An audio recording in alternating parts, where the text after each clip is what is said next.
evening. Thank you all for hanging out.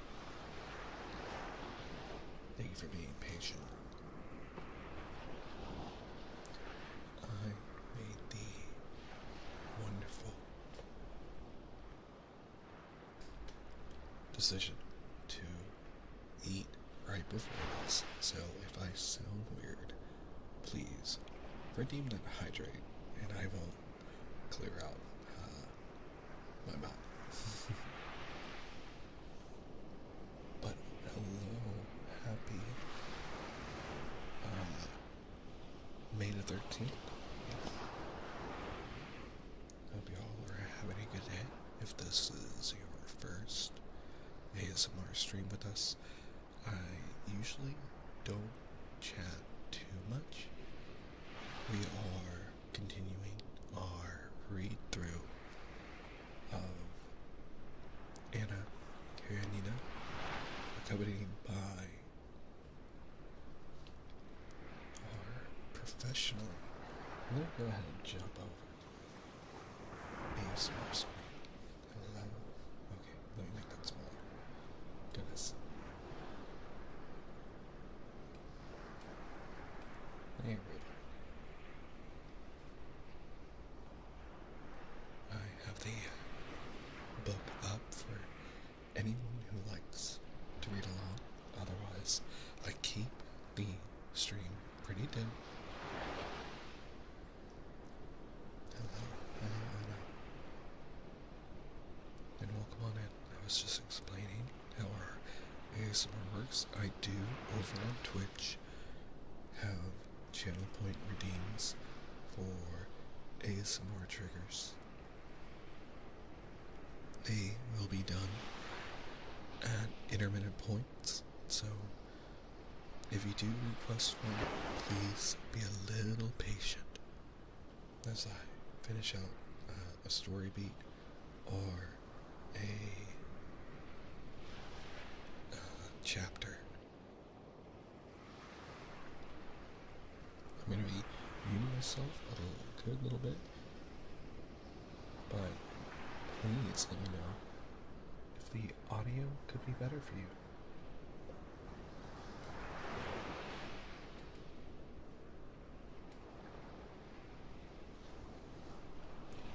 Because it always matters to me how I sound. But yes, welcome on in to part 4 of our reading, and we are beginning at part 2 of Anna Karenina, written by Leo Tolstoy, brought to us as a publicly domain free book. I feel like I'm the female lead of an NTR hentai series. That's really funny. But actually, that reminds me. I'll fix that later. But yes, I don't chat as much, but I do have ASMR redeems, so I'll get to them as we get through the story beats, and I hope you enjoy the personally recorded beach sounds. I actually traveled to my local beach. I set up shop with quote-unquote professional earmuffs for my ASMR mic, and I recorded hours of just the ocean tide. So what you hear is not computer generated. I cleaned it up a little bit, but it's all 100% real. I do hope to get some new nature audio though.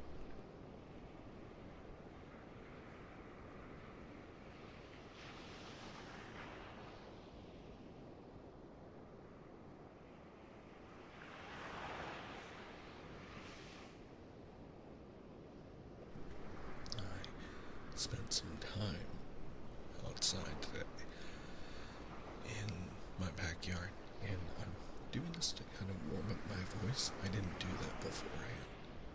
So, if I sound airy, I do not mean to be. Speaking of, there we go. Everything's balanced. Yeah? It's a little too sensitive, I believe. Just gonna turn it a little down. That way I can speak a little louder.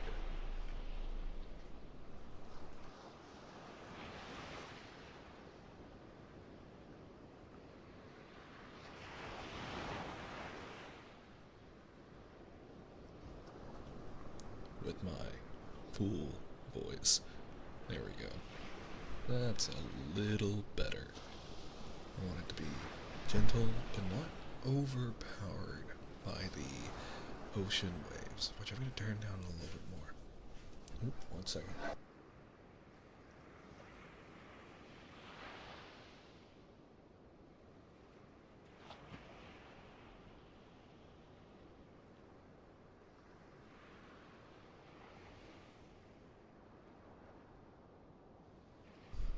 The Neko sibling just came home.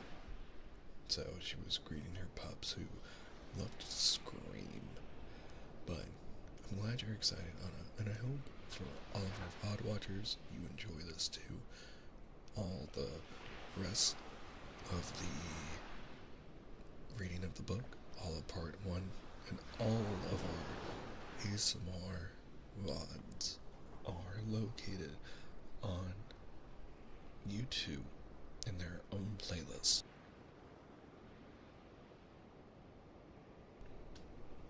Under ASMR, so that you can literally turn on and tune in to our spot of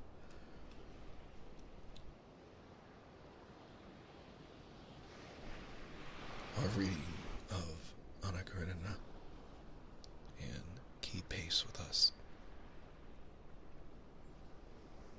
And please let me know if there's anything I can do to make your experience more enjoyable. I tend to be more of a soft-spoken reader, but enough introductions. Let's go ahead and enter our story. So we begin at part 2 of Anna Karenina.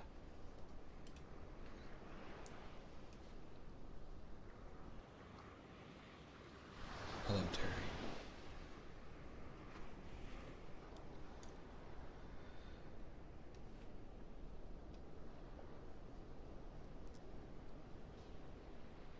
Chapter 1 of Part 2.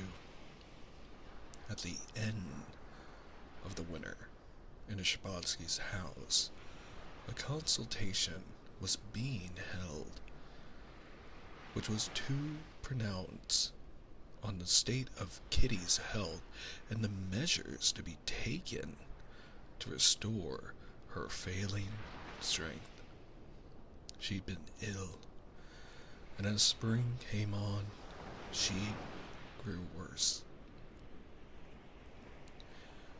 Before we continue, this is a story reminder that in the last part, near the end, Kitty had been ceremoniously, basically rejected, neglected, out of a foolish boy's fancy and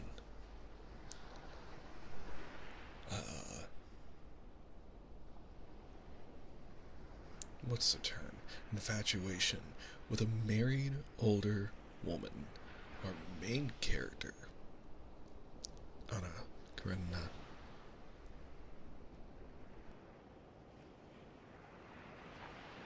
Kitty was absolutely beside herself and felt surprised, blindsided, and rejected,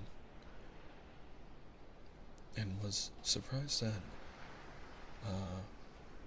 a wedding offer or a proposal was not, in fact, given or requested that night, despite many months of dating, slash courtship at these grand Russian balls.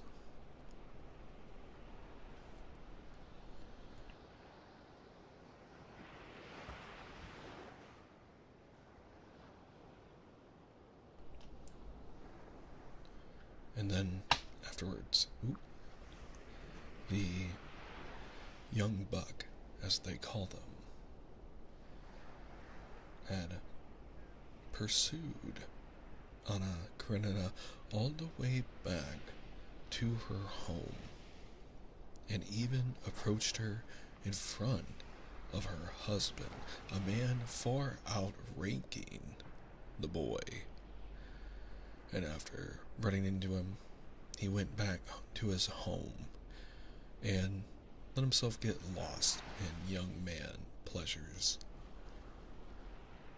ultimately forgetting everything he had done and showing how little thought he gave to the circumstances of life, much to the chagrin of everyone involved, while Anna Karenina knocked it up to a young man just being foolish. But Kitty, sadly, was very distraught. And as always, please let me know if the audio can be adjusted. I'm going to turn up the waves just a touch.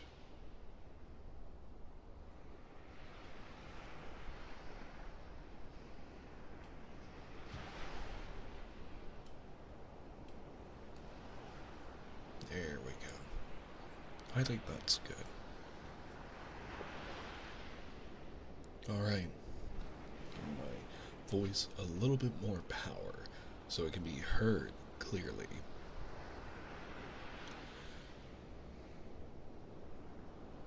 Kitty had been ill, and as spring came on, she grew worse.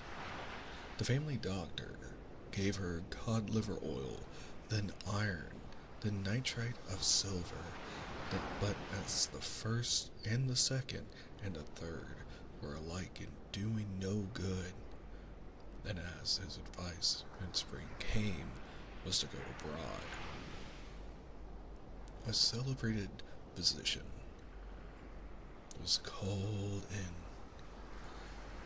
The celebrated physician, a very handsome man, still youngish, was asked to examine the patient.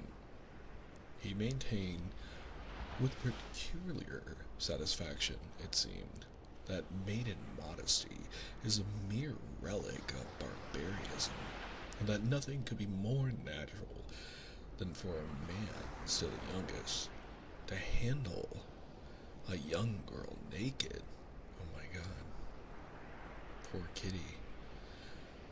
He thought it natural because he did it every day, and felt and thought, as it seemed to him, no harm as he did it, and consequently he considered modesty in the girl not merely as a relic of barbarism, but also as an insult to himself. There was nothing for it but to submit, since, although all the doctors had studied in the same school, had read the same books, and learned the same science, and though some people said this celebrated doctor was a bad doctor, oh no, oh dear, sorry, don't mean to interrupt.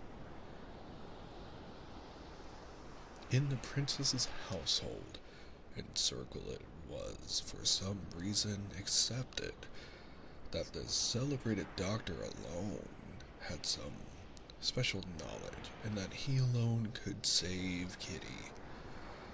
After a careful examination and sounding of the bewildered patient, sounding, I'm sure, means intimately handling her in a way that one should not, a lady.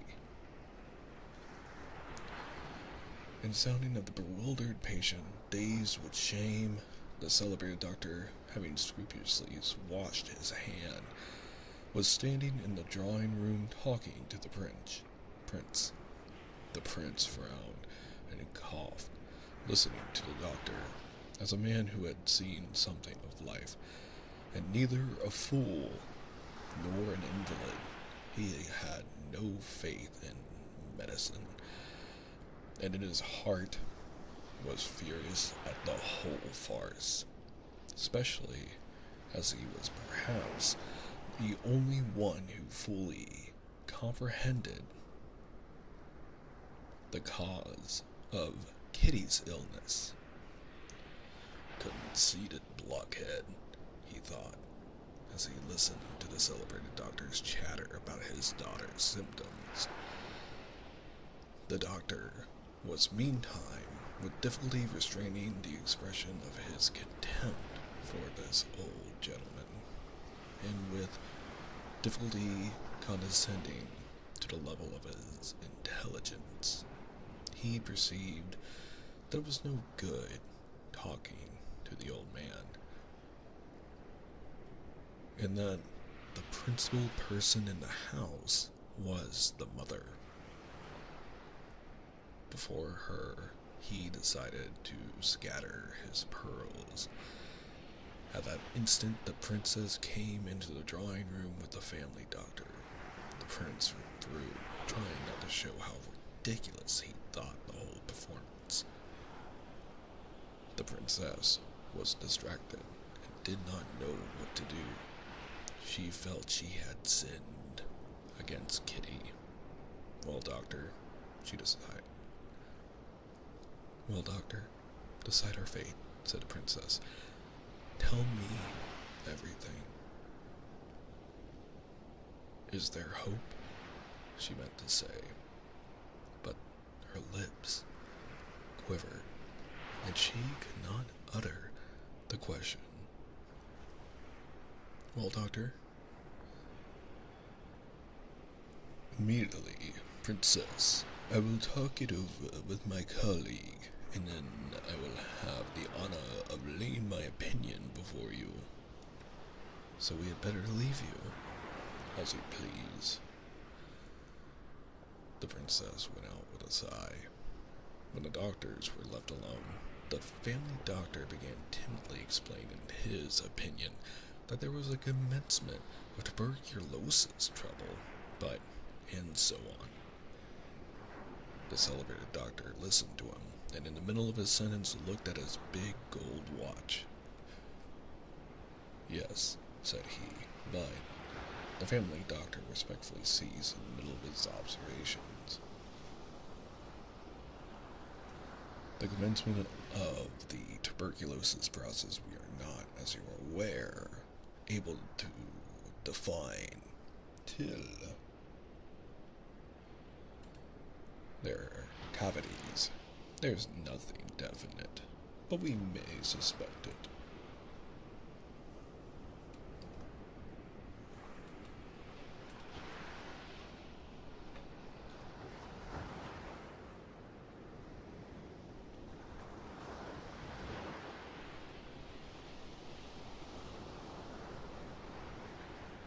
And there are indications, malnutrition, nervous excitability, and so on. The question stands thus: in presence of indications of tuberculosis process, what is to be done to maintain nutrition? But you know, there are always moral, spiritual causes at the back in these cases. The family doctor permitted himself to interpolate with a subtle smile. Yes, that's an understood thing, responded the celebrated physician, again glancing at his watch. Beg pardon, is the Yosky Bridge done yet, or shall I have to drive around? He asked. It is. Oh, well, then I could do it in 20 minutes. So we were saying the problem may be put thus: to maintain nutrition and to give tone to the nerves. The one is in close connection with the other. One must attack both sides at once. And how about a tour abroad? Asked the family doctor. I've no liking for foreign tours, and take note, if there is an early stage of tuberculosis process of which we cannot be certain, a foreign tour will be of no use. What is wanted is means of improving nutrition and not for lowering it. And the celebrated doctor expounded his plan of treatment with sun waters, a remedy obviously prescribed primarily on the ground that they could do no harm. The family doctor listened attentively and respectfully.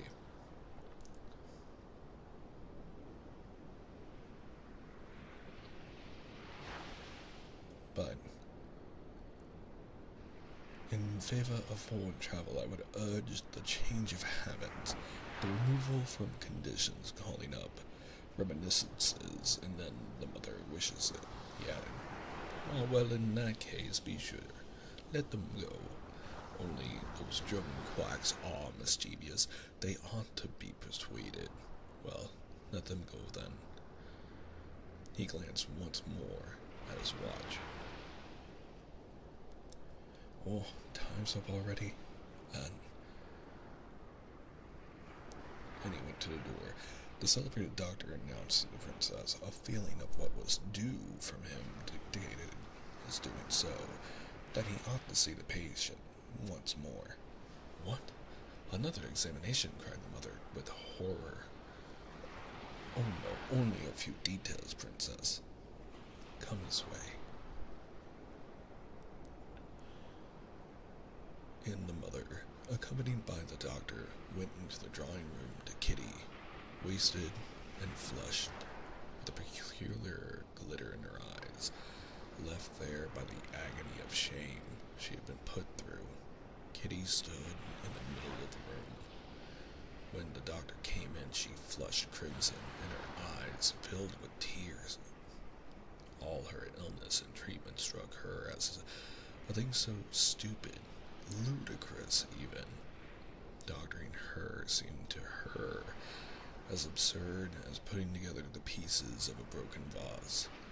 Her heart was broken. Why would they try to cure her with pills and powders? But she could not grieve her mother, especially as her mother considered herself to blame. May I trouble you to sit down, princess, the celebrated doctor said to her.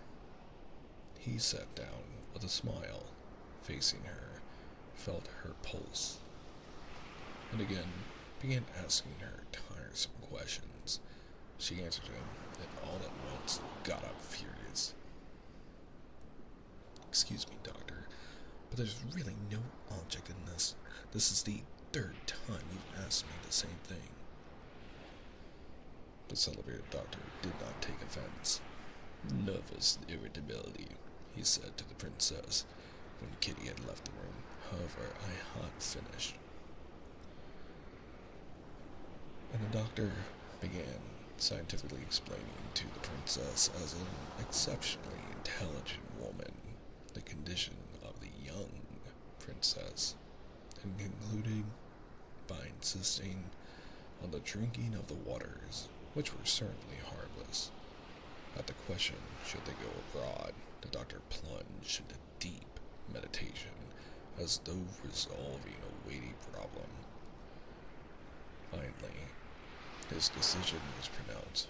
They were to go abroad, but to put no faith in foreign quacks, and to belie to him in any need.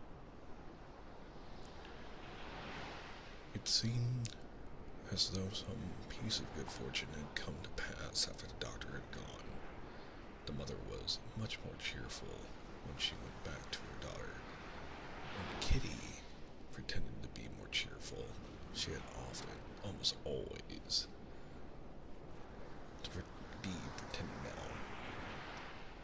Really, I'm quite well, Mama, but if you want to go abroad, let's go, she said, and trying to appear interested in the proposed tour, she began talking of the preparations for the journey.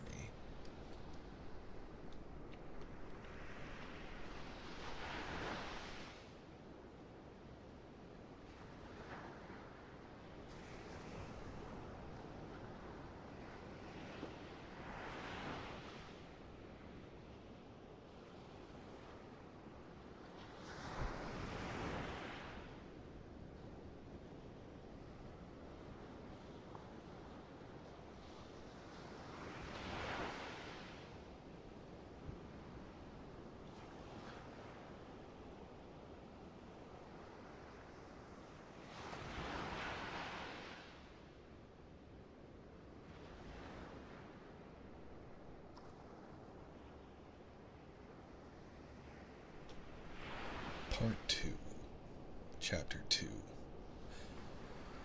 Soon after the doctor, Dolly had arrived. She knew that there was to be a consultation that day, and though she was only just up after her confinement, she had another baby, a little girl, born at the end of winter. Though she had trouble and anxiety enough of her own, she had left her tiny baby and a sick child to come and hear Kitty's fate, which was to be decided that day. Well, she said, coming into the drawing room without taking off her hat. You're all in good spirits? Good news then? They tried to tell her what the doctor had said, but it appeared that though the doctor had talked distinctly enough and at great length, it was utterly impossible to report what he had said. The only point of interest was that it was settled that they should go abroad. Dolly could not help sighing. Her dearest friend, her sister, was going away, and her life was not a cheerful one. Her relations with Stepan, after their reconciliation, had become humiliating. The union Anna had cemented turned out to be of no solid character, and family harmony was breaking down again at the same point. Oh dear. There had been nothing definite, but Stepan Arkadyevich was hardly ever at home. Money, too, was hardly ever forthcoming, and Dolly was continuously tortured by suspicions of infidelity, which he tried to dismiss, dreading the agonies of jealousy she had been through already. The first onslaught of jealousy once lived through could never come back again, and even the discovery of infidelities could never now affect her as it had the first time. Such a discovery now would only mean breaking up family habits, and she had let herself be deceived, despising him and still more herself for the weakness. Besides this, the care of her large family was a constant worry to her. First, the nursing of a young baby did not go well. Then the nurse had gone away. Now one of the children had fallen ill. Well, how are all of you? Asked her mother. Oh, Mama, we have plenty of our troubles of our own. Lily is ill, and I'm afraid it's scarlatina. I have come here now to hear about Kitty, and then I shall shut myself up entirely if, God forbid, it should be scarlatina.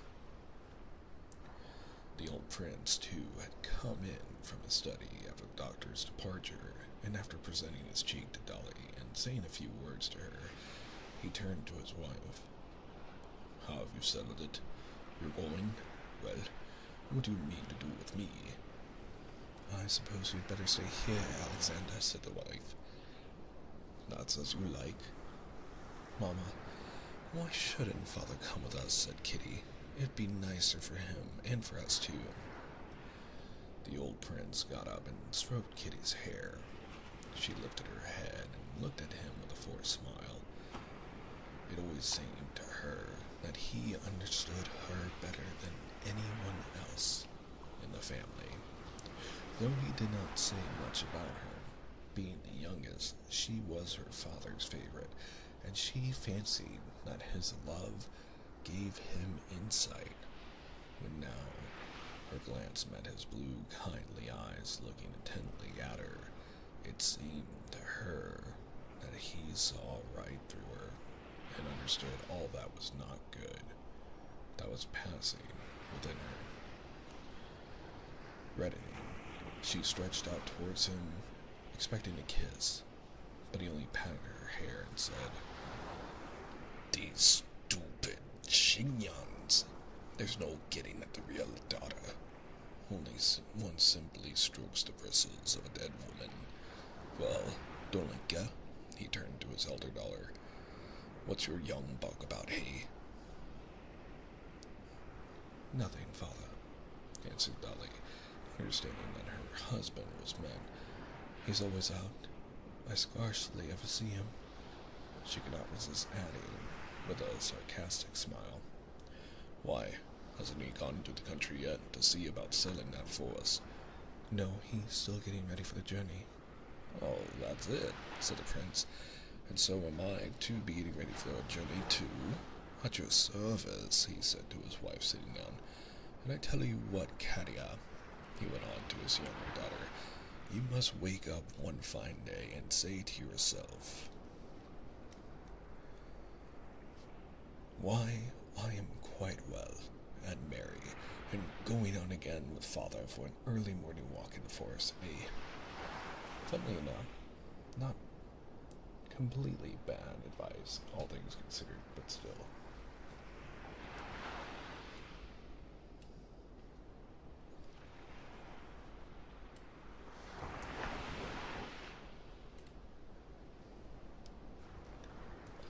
One cannot mourn forever, although mourning is fine when you must. It only shows that you care. That's not in the book, that's just me. To continue with the book, sorry. What her father said seemed simple enough, yet at these words, Kitty became confused and overcome like a detected criminal. Yes, he sees it all. He understands it all. And in these words, he's telling me that though I'm ashamed, I must get over my shame. She could not pluck up spirit to make any answer. She tried to begin, and all at once burst into tears and rushed out of the room. "See what comes of your jokes." The princess pounced down on her husband. "You're always—" She began a string of reproaches. The prince listened to the princess's scolding rather a long while without speaking, but his face was more and more frowning.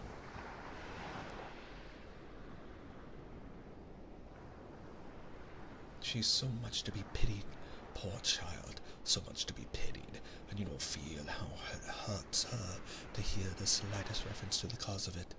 Oh, to be so mistaken in people," said the princess, and by the change in her tone, both Dolly and the prince knew she was speaking of Vronsky, the boy that I mentioned earlier, the one that had shunned her at the ball, leading and not coming around to ask for Kitty's hand in marriage, even though they thought he would. The prince did not like Vronsky. Just a small story beat reminder.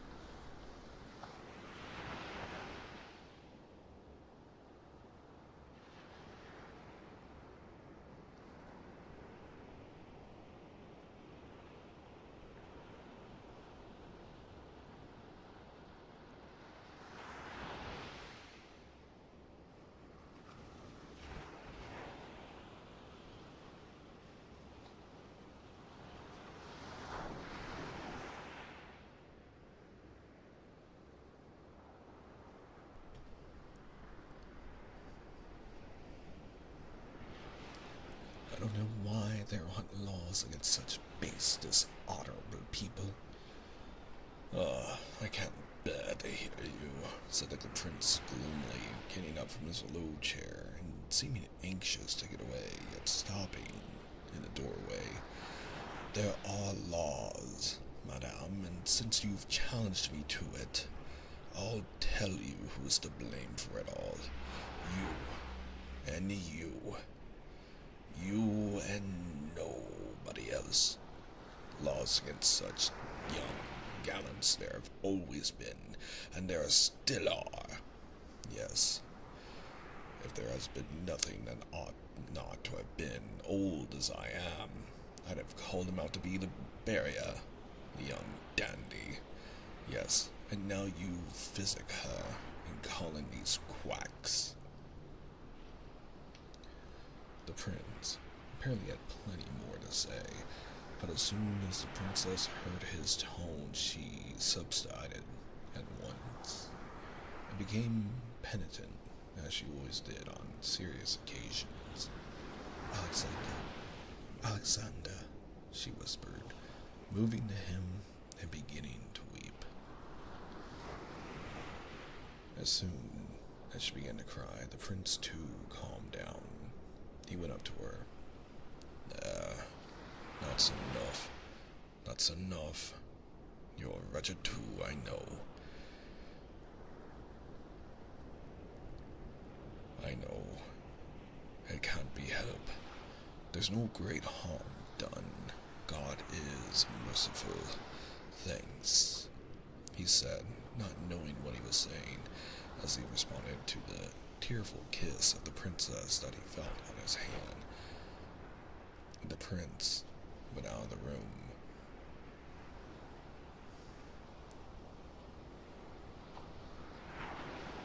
Before this, as soon as Kitty went out of the room in tears, Dolly, with her motherly family instincts, had probably perceived that here a woman's work lay before her, and she prepared to do it.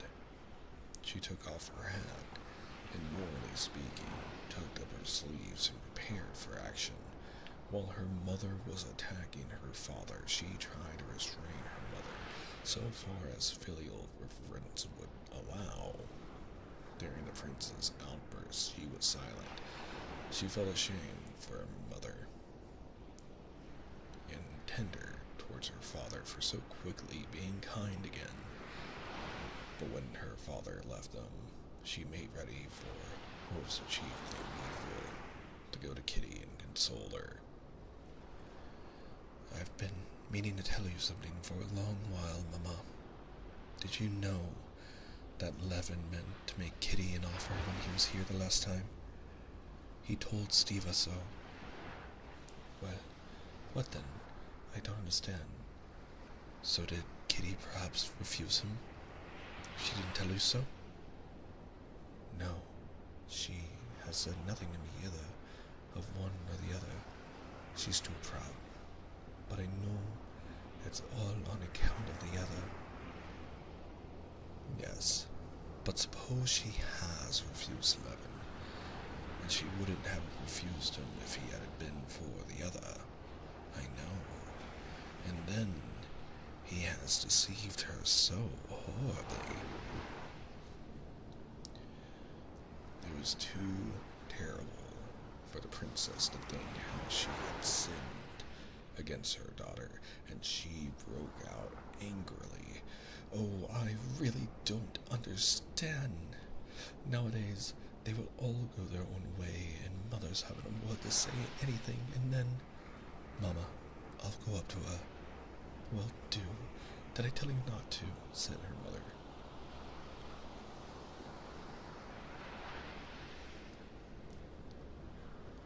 This poor family. Part 2, Chapter 3.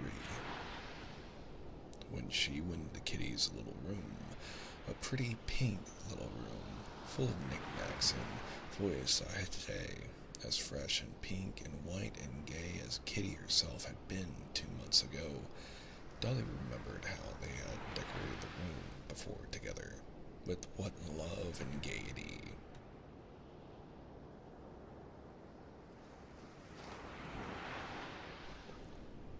Her heart turned cold when she saw Kitty sitting on a low chair near the door. her eyes fixed immovably on a corner of the rug. Kitty glanced at her sister. And the cold, rather ill-tempered expression of her face did not change. I'm just going now, and I shall have to keep it in, and you won't be able to come to see me, said Dolly, sitting down beside her. I want to talk to you. What about? Kitty asked, swiftly, lifting her head in dismay. What should it be but your trouble? I have no trouble. Nonsense, Kitty. Do you suppose I could help knowing? I know all about it, and believe me, it's of so little consequence. We've all been through it. Kitty did not speak, and her face had a stern expression. He's not worth your grieving over him, persuaded Darya Alexandrovna, coming straight to the point. No, because he has treated me with contempt, said Kitty in a breaking voice. Don't talk of it. Please, don't talk of it. But who can have told you so? No one has said that. I'm certain he was in love with you, and would still be in love with you if it hadn't. No, the most awful thing of all for me is the sympathizing, shrieked Kitty, suddenly flying into a passion. She turned round on her chair, flushed crimson, and rapidly moving her fingers, pinched a clasp of her belt first with one hand, and then with another. Dolly knew this trick her sister had of clenching her hands when she was much excited. She knew, too, that in moments of excitement, Kitty was capable of forgetting herself and saying a great deal too much, and Dolly would have soothed her, but it was too late. What is it you want to make me feel, eh? Said Kitty quickly. That I've been in love with a man who didn't care a straw for me, and that I'm dying of love for him, and this is said to me by my own sister, who imagined that she's sympathizing with me. I don't want these condolences and humbug. Kitty, you're unjust. Why are you tormenting me? But quite the contrary, I see you're unhappy. But Kitty, in her fury, did not hear her. I've nothing to grieve over and be comforted about. I am too proud ever to allow myself to care for a man who does not love me. Yes, I don't say so either. Only one thing.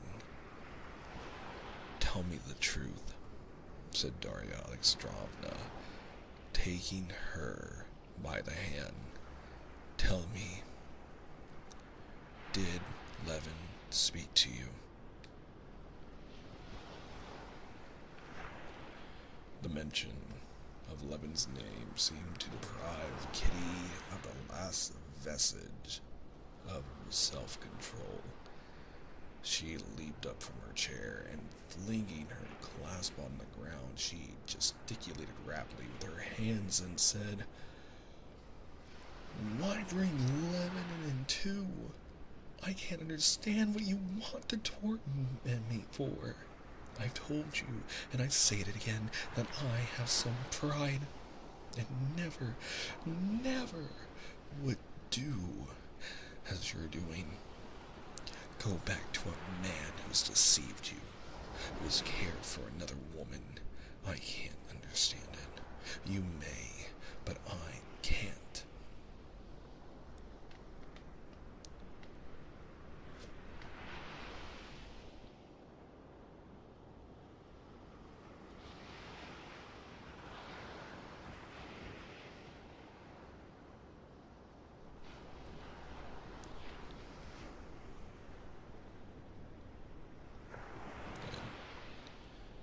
just sitting in that moment before reading the response.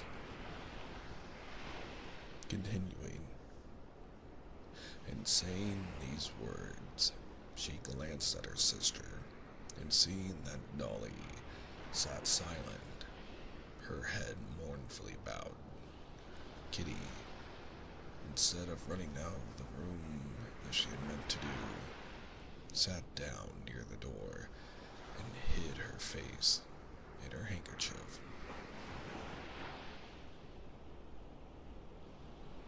The silence lasted for 2 minutes.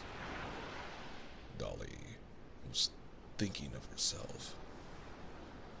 That humiliation of which was always conscious came back to her with a peculiar bitterness when her sister reminded her of it. She had not looked for such cruelty in her sister, and she was angry with her. But suddenly, she heard the rustle of a skirt, and with it the sound of heart-rending, smothered sobbing, and felt arms about her neck. Kitty was on her knees before her. "Dolinka, I am so wretched," she whispered penitently, and the sweet face, covered with tears, hid itself in Doria Alexandrovna's skirt.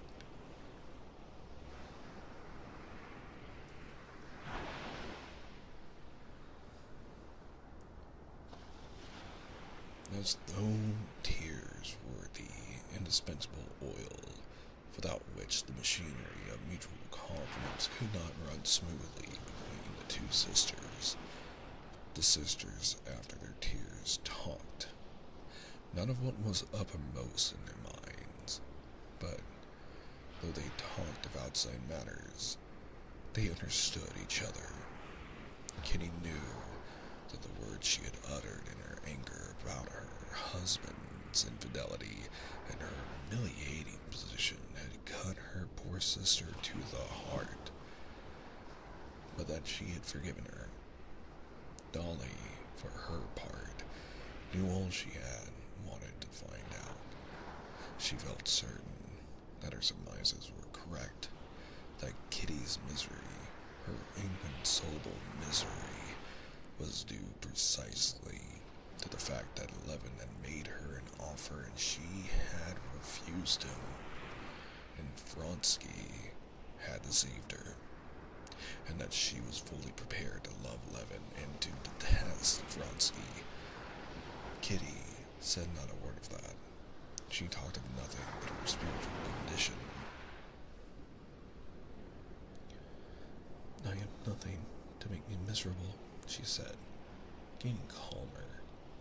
"But can you understand that everything has become hateful, loathsome, coarse to me, and I myself most of all?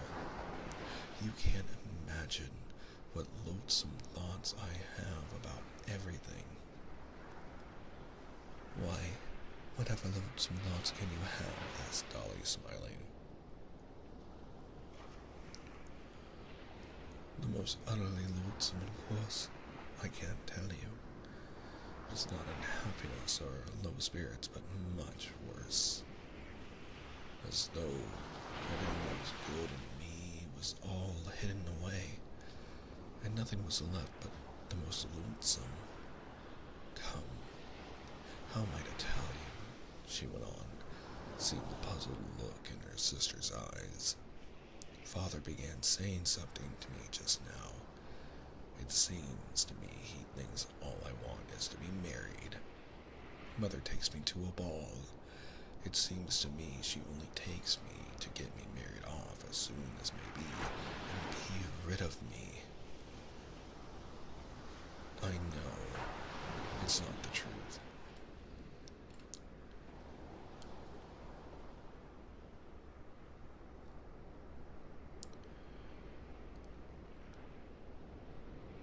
But I can't drive away such thoughts. eligible suitors, as they call them. I can't bear to see them. It seems to me they're taking stock of me and summing me up. In old days, to go anywhere in a ball dress was a simple joy to me. I admired myself. Now, I feel ashamed and awkward. And then, the doctor. Then, Kitty hesitated. She wanted to say further than ever, since this change had taken place in her. Stepan Arkadievich had become insufferably repulsive to her, and that she could not see him without the grossest and most hideous conceptions rising before her imagination. Oh, well, everything presents itself to me in the coarsest, most lonesome light, she went on. That's my illness. Perhaps it will pass off. But you mustn't think about it. I can't help it. I'm never happy except with the children at your house. What a pity you can't be with me. Oh yes, I'm coming. I've had a Scarlatina, and I'll persuade Mama to let me. Kitty insisted on having her way, and went to stay at her sister's and nursed the children all through the Scarlatina. For Scarlatina it turned out to be. The two sisters brought home the 6 children successfully through it, but Kitty was no better in health, and in Lent the Sherbatskys went abroad.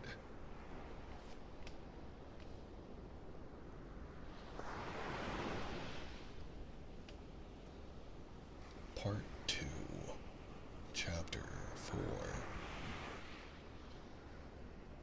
The highest Petersburg society is essentially one. In it, everyone knows everyone else. Everyone even visits everyone else. But this great set has its subdivisions. Anna Karenina had friends and close ties in 3 different circles of this highest society.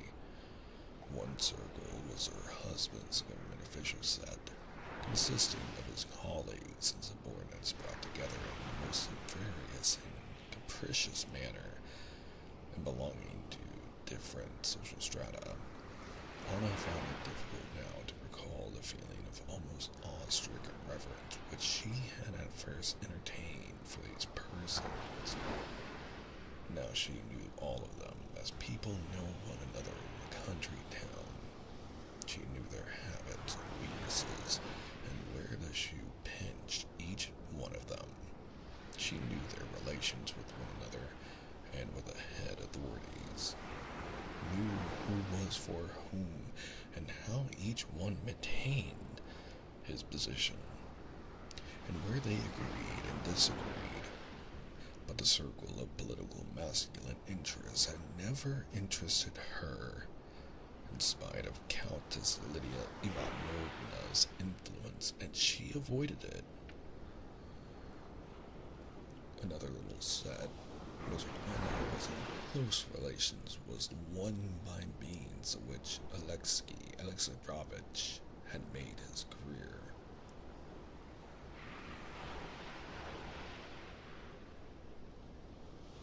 The center of the circle was the Countess Lydia Ivanovna, and it was a set made up of elderly, ugly, benevolent, and godly women, and clever, learned, and ambitious men. One of the clever people belonging to the set had called it the conscience of Petersburg society.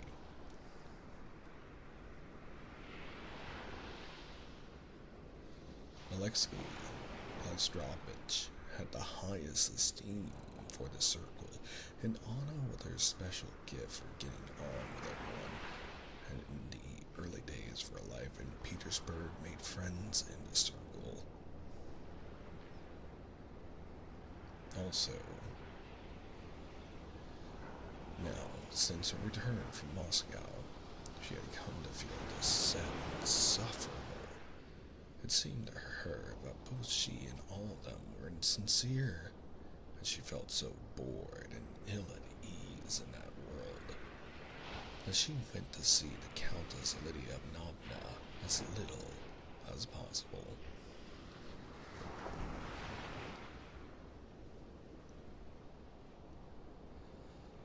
The third circle with which Anna had ties was preeminently the fashionable world.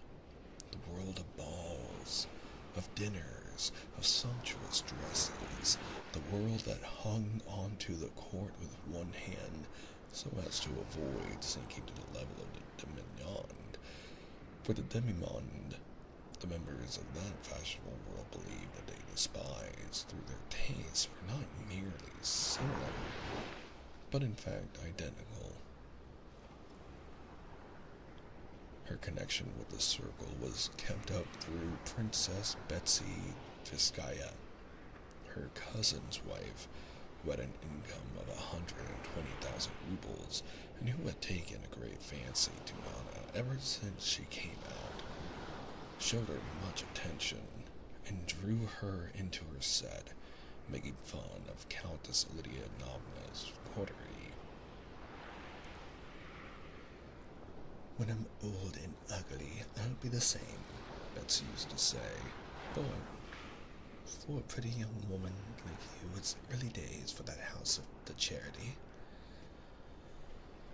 Anna had at first avoided, as far as she could, Princess Tverskaya's world, because it was necessitated an expenditure beyond her means. Besides, in her heart she preferred the first circle. But since her visit to Moscow, she had done quite the contrary. She avoided her serious-minded friends and went out into the fashionable world. There, she met Vronsky and experienced an agitating joy at those meetings. She met Vronsky especially often at Betsy's, for Betsy was a Vronsky by birth and his cousin. Vronsky was everywhere where he had any chance of meeting Anna and speaking to her when he could of his love.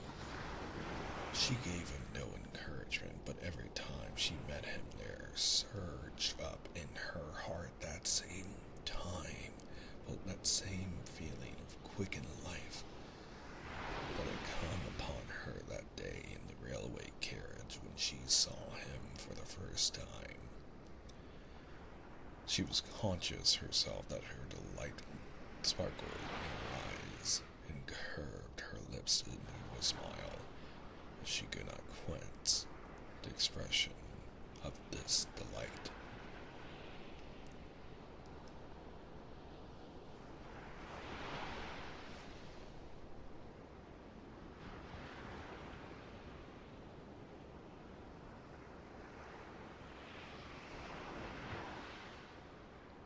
At first, Anna sincerely believed that she was displeased with him for daring to pursue her.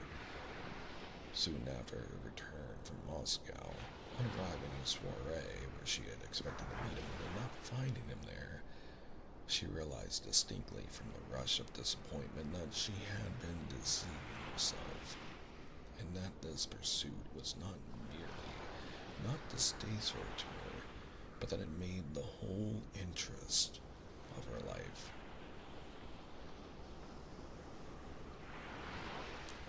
The celebrated singer was singing for the second time, and all the fashionable world was in the theater. Vronsky, seeing his cousin from his stall in the front row, did not wait till the entr'acte, but went to her box.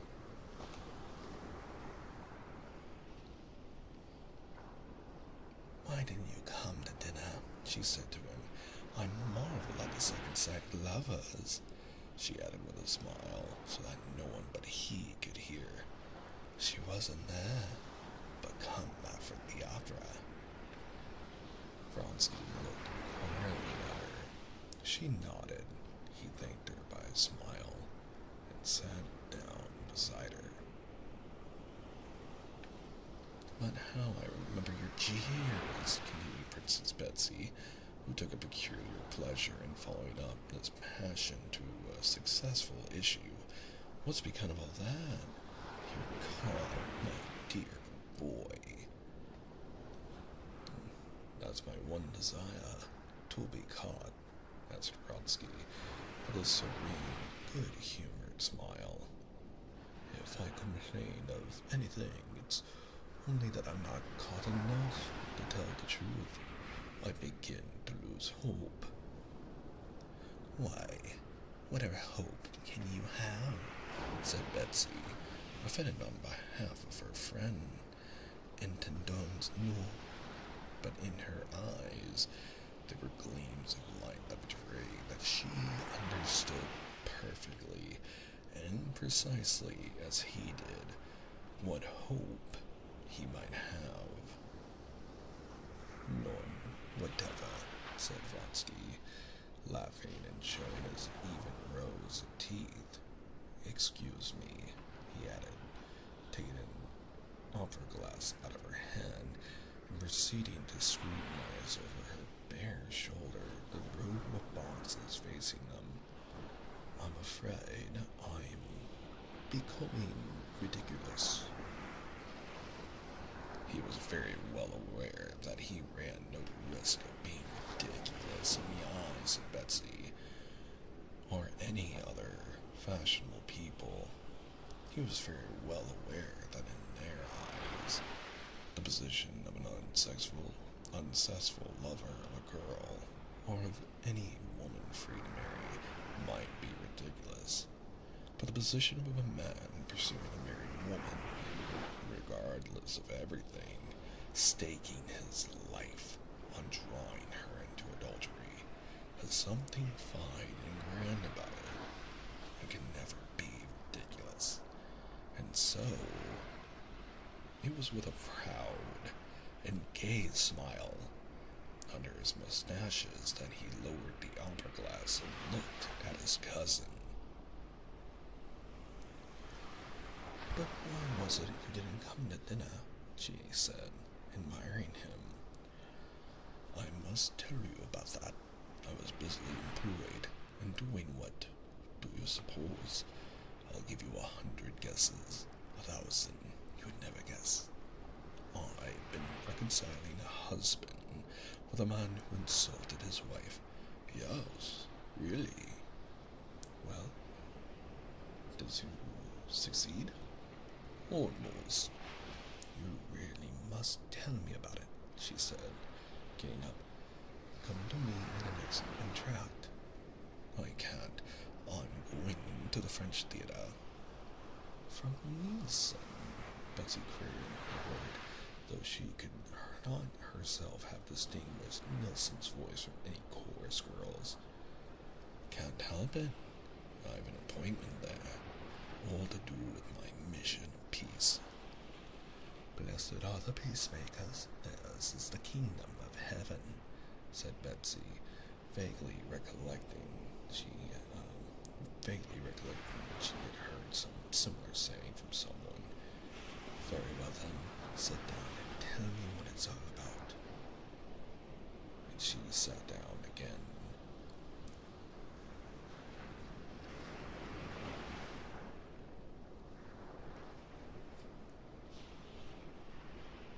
Part 2, Chapter 5. This is rather indiscreet, but it's so good it's an awful temptation to tell the story, said Vronsky, looking at her with his laughing eyes. I'm not going to mention names, but I shall guess so much the better. Well, listen. 2 festive young men were driving. Officers of your regiment, of course. I didn't say they were officers. 2 young men who had been lunching. In other words, drinking. Possibly. They were driving on their way to dinner with a friend in the most festive state of mind, and they beheld a pretty woman in a hired sledge. She overtakes them, looks around at them, and so they fancy anyway, nods at them and laughs. They, of course, follow her. They gallop at full speed. To their amazement, the fair one alights at the entrance of the very house to which they were going. The fair one darts upstairs to the top story. They get a glimpse of red lips under a short veil and exquisite little feet. You describe it with such feeling, and I fancy you must be one of the two. And after what you said just now, well, the young men go into their comrades. He was giving a farewell dinner. They certainly did not drink a little too much, as one always does at farewell dinners. And at dinner they inquire who lives at the top in that house. No one knows. Only their host, valet, in answer to their inquiry whether any young ladies are living on the top floor, answered that there were a great many of them about there. After dinner, the two young men go into their host's study and write a letter to the unknown fair one. They compose an ardent epistle, a declaration in fact, and they carry the letter upstairs themselves, so as to elucidate whatever might appear not perfectly intelligible in the letter. Why are you telling me these horrible stories? Well, they ring. A maidservant opens the door. They hand her the letter and assure the maid that they're both so in love that they'll die on the spot at the door. The maid, stupefied, carries in their messages. All at once a gentleman appears with whiskers like sausages, as red as a lobster, announces that there is no one living in the flat except his wife, and sends them both about their business. How do you know he had whiskers like sausages, as you say? You shall hear. I've just been to make peace between them. Well, and what then? That's the most interesting part of the story. It appears that it's a happy couple, a government clerk and his lady. The government clerk lodges the complaint, and I become a mediator, and such a mediator. I assure you, Talleyrand can hold a candle to me. Why, where was the difficulty? You shall hear. We apologize in due form. We are in despair. We entreat forgiveness for the unfortunate misunderstanding. The government clerk with the sausages begins to melt, but he too desires to express his sentiments.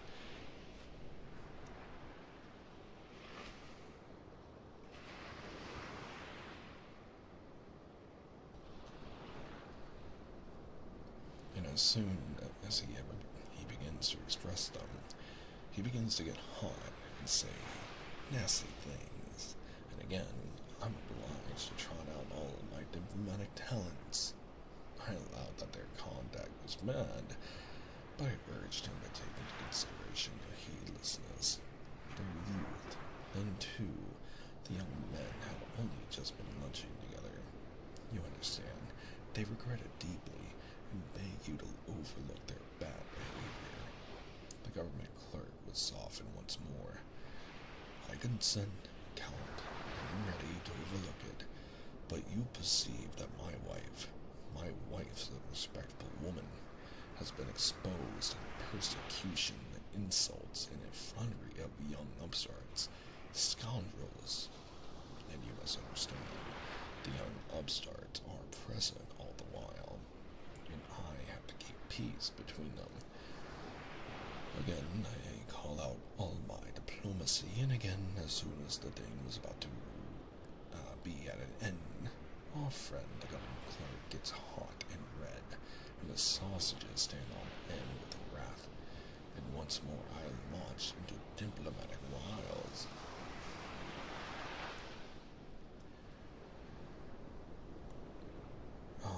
He must tell you the story, said Betsy, laughing to a lady who came into her box. He's been making me laugh so. What about Shawnee's?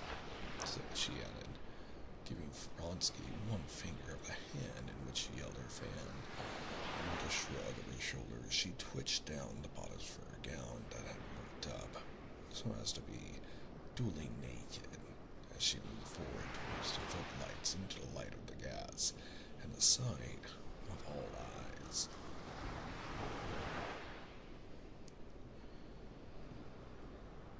Vronsky drove to the French theater, where he really had to see the colonel of his regiment, who never missed a single performance there.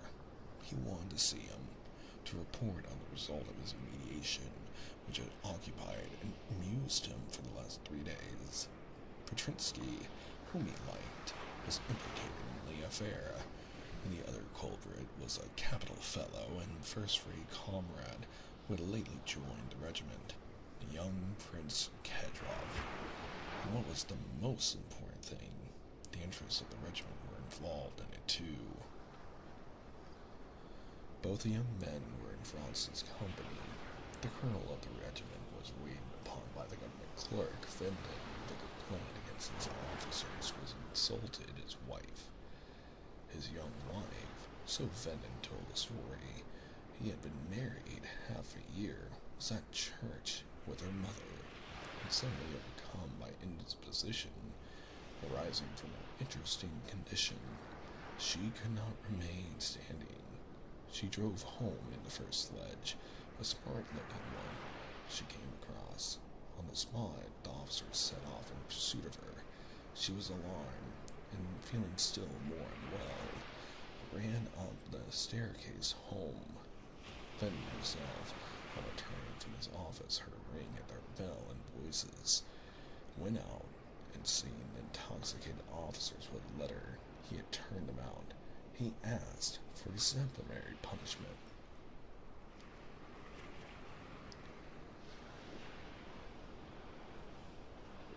Yes, it's all very well, said the colonel to Vronsky, whom he had invited to come and see him.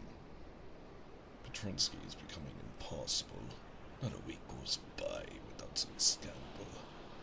This government clerk will let it drop. He'll go on with the thing.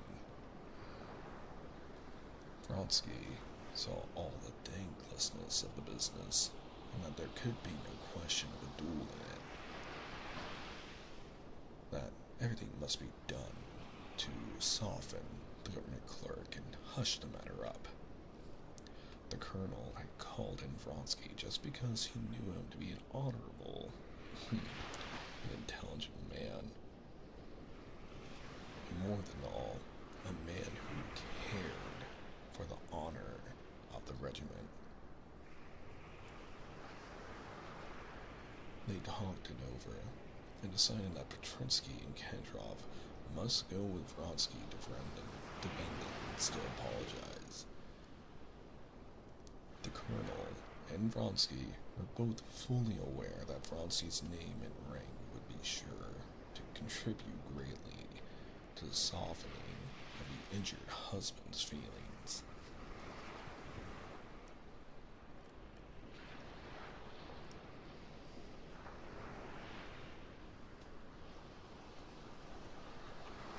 And these two influences were not, in fact, without effect, though the result remained, as Vronsky had described, uncertain.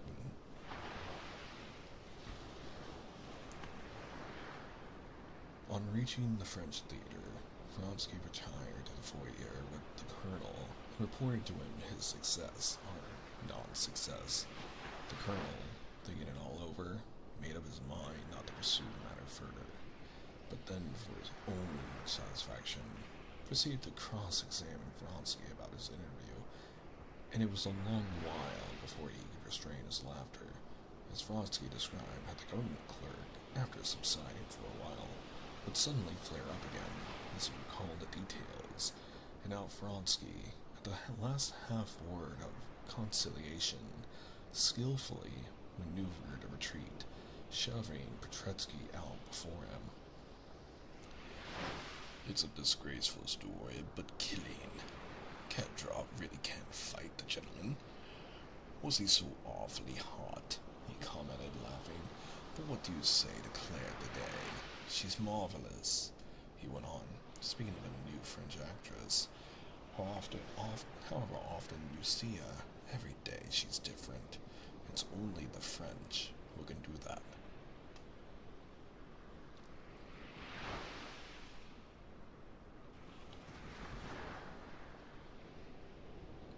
Part 2, Chapter 6. Princess Betsy drove home from the theater without waiting for the end of the last act. She had only just time to go into her dressing room, sprinkle her long, pale face with powder, rub it, set her dress to rights, and order tea in the big drawing room, when one after another carriages drove up to her huge house in Bolshaya Morskaya. Her guest stepped out at the wide entrance, and the stout porter, who used to read the newspapers in the mornings behind the glass door, to the edification of the passerby, noiselessly opened the next door, letting the visitors pass by him into the house. Almost at the same instant, the hostess, with freshly arranged coiffure and freshened face, walked in at one door, and her guests at the other door of the drawing room. A large room with dark walls, downy rugs, and a brightly lit table, gleaming with the light of candles, white cloth, silver samovar, and transparent china tea things. The hostess sat down at the table and took off her gloves. Chairs were set with the aid of footmen, moving almost imperceptibly about the room. The party itself divided into two groups, one round the samovar near the hostess, the other at the opposite end of the drawing room, round the handsome wife of an ambassador in black velvet, with sharply defined black eyebrows. In both groups, conversation wavered, as it always does, for the first few minutes, broken up by meetings, greetings, offers of tea, and as it were, feeling about the something to rest upon.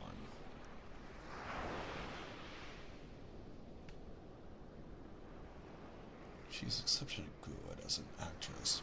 You can see she studied callback, said a diplomatic attaché in the group around the master's wife. Did you notice how she fell down? Oh, please, don't talk to us about Nielsen. No one can possibly say anything new about her, said a fat, red-faced, flaxen-headed lady, without eyebrows and chignon, wearing an old silk dress. This was Princess Myakaya, noted for her simplicity and the roughness of her manners, and nicknamed Infant Terrible. Princess Myakaya, sitting in the middle between the two groups and listening to both, took part in the conversation, first of one, and then of the other. 3 people have used that very phrase about callback to me today already, just as though they had made a compact about it. I can't see why they like that remark so. The conversation was cut short by this observation. Anna knew something hadn't been thought of again. Do tell me something amusing, but not spiteful, said the ambassador's wife, a great proficient in the art of that elegant conversation called by the English small talk. She addressed the attaché, who was at a loss now what to begin upon. They say that that's a difficult task, that nothing's amusing that isn't spiteful. He began with a smile. But I'll try. Give me a subject. It all lies in the subject. If the subject's given me, it's easy to spin something around it. I often think that the celebrated talkers of the last century would have found it difficult to talk cleverly now. Everything clever is so stale. That has been said long ago, said the ambassador's wife, interrupting him, laughing. The conversation began amiably, but just because it was too amiable, it came to a stop again. They had to have recourse, to be sure. Never failing topic. Gossip. Don't you think that there's something Louise could say about Truskevich? He said, glancing towards a handsome, fair-haired young man standing at the table. Oh yes, he's in the same style as the drawing room, and that's why it's so often that he's here. The conversation was maintained since it rested on allusions to what can be talked of in that room. That is to say, are the relations of the Truskovics with their hostess. Round the same affair, and the hostess, the conversation had been meanwhile vacillating in just the same way between three inevitable topics: the latest piece of public news, the theater, and scandal. It, too, finally to the rest on the last topic, that is, ill-natured gossip. Have you heard the Maltese woman, the mother, not the daughter, has ordered a costume in Diable Rose color? Nonsense. No, that's too lovely. I wonder that with her sense, for she's not a fool, you know, that she doesn't see how funny she is. Everyone had something to say. In censure or ridicule of the luckless Madame Maltisheva, and the conversation crackled merrily like a burning cigarette stack. As a reminder, the book is written as a product of its time and as preserved as much as possible.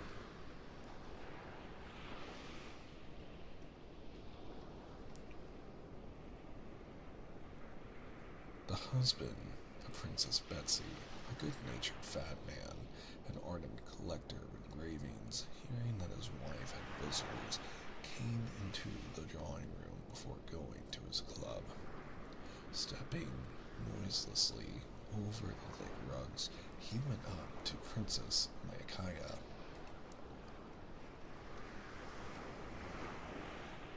How did you like Nielsen? He asked. Oh, how can you steal upon anything like that? How you startled me, she responded. Please don't talk to me about the opera. You know nothing about music. I'd better meet you on your own ground and talk about your Majolika and engravings. Come now, what treasure have you been buying lately at the old curiosity shops?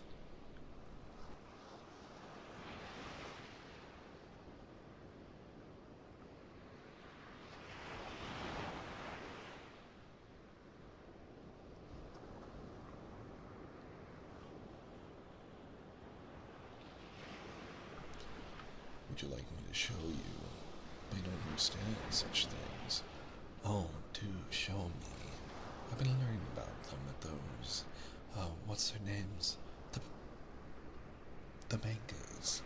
They've some splendid engravings. They show them to us.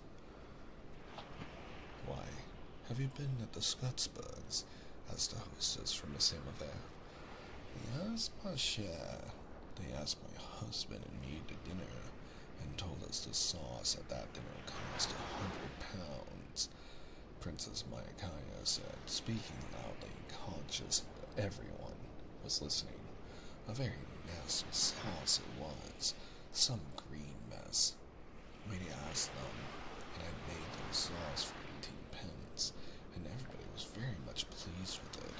I gave 1 to 100 pound sauces. She's unique, said the lady of the house. Marvelous, said someone.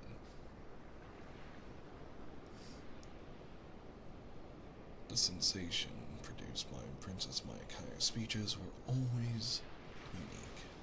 And the secret of the sensation she produced lay in the fact that, though she spoke not always appropriately as now, she said simple things with some sense in them.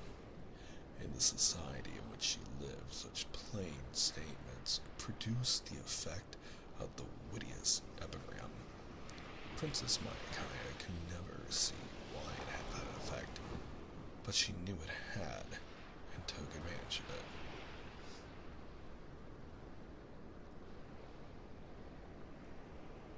As everyone had been listening while Princess Mayakaya spoke, and so the conversation about my master's wife had dropped, Princess Betsy tried to bring the whole party together, and turned to the ambassador's wife. Will you really not have tea? You should come over here by us. No, we're very happy here, the ambassador's wife responded with a smile, and she went on with the conversation that she had begun. It was a very agreeable conversation. They were criticizing the Karenin's husband and wife. Anna is quite changed since her stay in Moscow. There's something strange about her, said her friend. The great change is that she brought back with her the shadow of Alexei Vronsky, said the ambassador's wife. Well, what of it? There's a fable of Grimm's about a man without a shadow. A man who's lost his shadow. And that's his punishment for something. I never could understand how it was a punishment, but a woman must dislike being without a shadow. Yes, but women with a shadow usually come to a bad end, said Anna's friend. Bad luck to your tongue, said Princess Mayakaya suddenly. Madame Karenina's a splendid woman. I don't like her husband, but I like her very much. Why don't you like her husband? He's such a remarkable man, said the ambassador's wife. My husband says there are few statesmen like him in Europe. And my husband tells me just the same, but I don't believe it, said Princess Mayakaya. If our husbands didn't talk to us, so we should see the facts as they are. Alexei Alexandrovich, to my thinking, is simply a fool. I say it in a whisper, but doesn't it really make everything clear? Before, when I was told to consider him clever, I kept looking for his ability, and thought myself a fool for not seeing it. But directly I said, he's a fool, though only in a whisper. Everything's explained, isn't it? How spiteful you are today. Not a bit. I know the way of it. One of the two had to be a fool, and, well, you know one can't say that of oneself.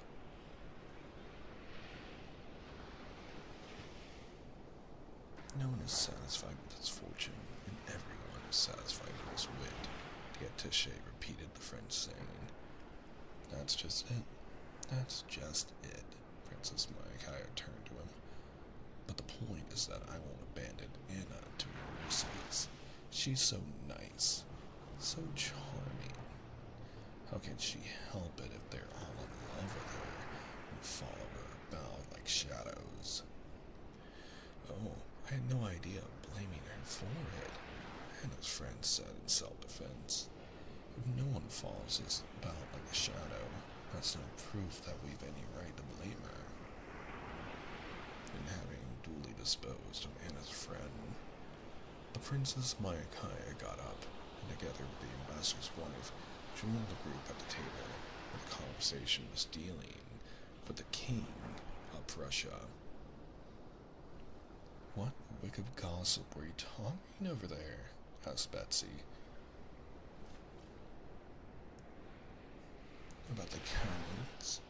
The princess gave us a sketch of Alexei Alexandrovich," said the ambassador's wife with a smile, as she sat down at the table.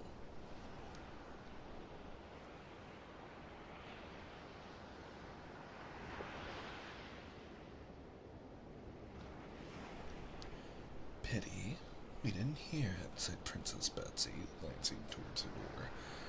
"Ah, here you are at last," she said, turning with a smile to Vronsky as he came in. Vronsky was not merely acquainted with all the persons whom he was meeting here. He saw them all every day, and so he came in with the quiet manner with which one enters a room full of people from whom one has only just parted. "Where do I come from?" he said, in answer to a question from the ambassador's wife. "Well, there's no help for it. I must confess, from the opera buffet. I do believe I've seen it 100 times, and always with fresh enjoyment. It's exquisite. I know, it's disgraceful, but I go to sleep at the opera, and I sit out the opera buffet to the last minute and enjoy it. This evening," he mentioned the French actress. I was going to tell something about her, but the master's wife, with playful horror, cut him short. "Please, don't tell us about that horror." All right. I won't, especially as everyone knows these horrors. And we should all go to see them if it were accepted as the correct thing. Like the opera, chimed in Princess Mayakaya.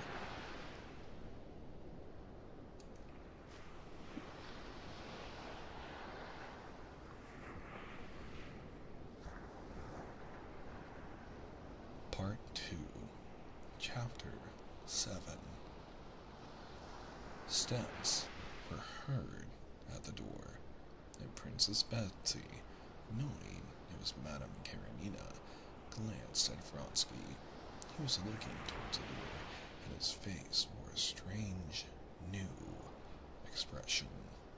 Joyfully, intently, and at the same time timidly, he gazed at the approaching figure, and slowly he rose to his feet. Anna walked into the drawing room, holding herself extremely erect, as always, looking straight before her, and moving with a swift, resolute, and light step that distinguished her from all other society women. She crossed the short space to her hostess, shook hands with her, smiled, and with the same smile, looked around at Vronsky. Vronsky bowed low and pushed a chair up for her.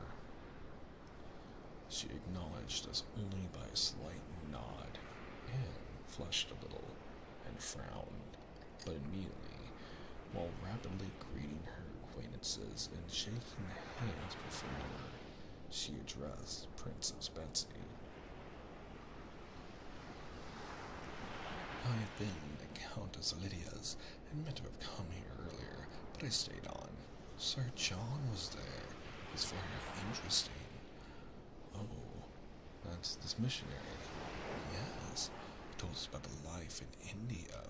Most interesting things." The conversation, interrupted by her coming in, flickered up again like the light of a lamp being blown out. Sir John, yes, I've seen him. He speaks well. The Vlasiva girls are quite in love with him. And is it true the younger Vlasiva girls to marry Tobov? Yes, they say it's quite a settled thing. I wonder at the parents. They say it's a marriage for love. For love? What antediluvian notions you have. Can one talk of love in these days? Said the ambassador's wife. What's to be done?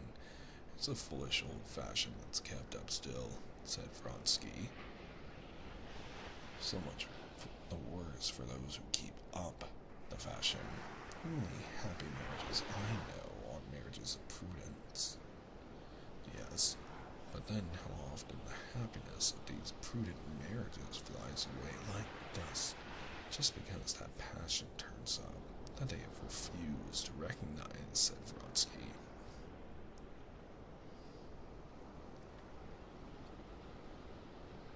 But marriages of prudence, we mean those in which both parties have sown their wild oats.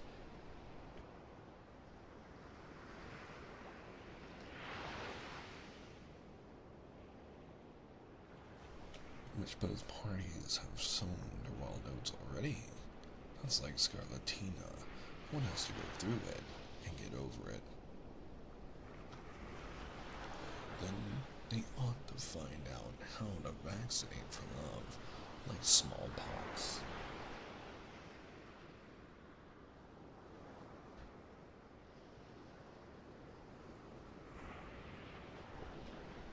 I was in love in my young days with a deacon, said the Princess Micaiah. I don't know that it did me any good. No, I imagine, joking apart, that to know love, one must make mistakes, and then correct them, said Princess Betsy. Even after marriage, said the ambassador's wife playfully. It's never too late to mend, the attaché repeated the English proverb. Just so, Betsy agreed. One must make mistakes and correct them. What do you think about it? She turned to Anna, who, with a faintly perceptible, resolute smile on her lips, was listening in silence to the conversation. I think, said Anna, playing with the glove she had taken off, I think of so many men, so many minds, certainly so many hearts, and so many kinds of love. Vronsky was gazing at Anna, and with a fainting heart waiting for what she would say, he sighed as after a danger escaped when she uttered these words. Anna suddenly turned to him. Oh, I have had a letter from Moscow. They write me that Kitty Skirputskaya is very ill. Really? Said Vronsky, knitting his brow. Anna looked sternly at him. That doesn't interest you? On the contrary, it does, very much. What was it exactly they told you, if I may know? He questioned. Anna got up and went to Betsy. Give me a cup of tea, she said, standing at her table.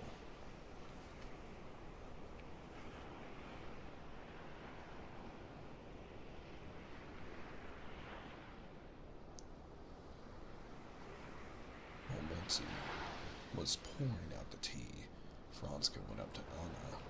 What is it they write to you? He repeated. I think men have no understanding of what's not honorable, though they're always talking of it. Anna said, not answering him. I've wanted to tell you so long while, she added. Sorry, just adjusting my mic. Perfect.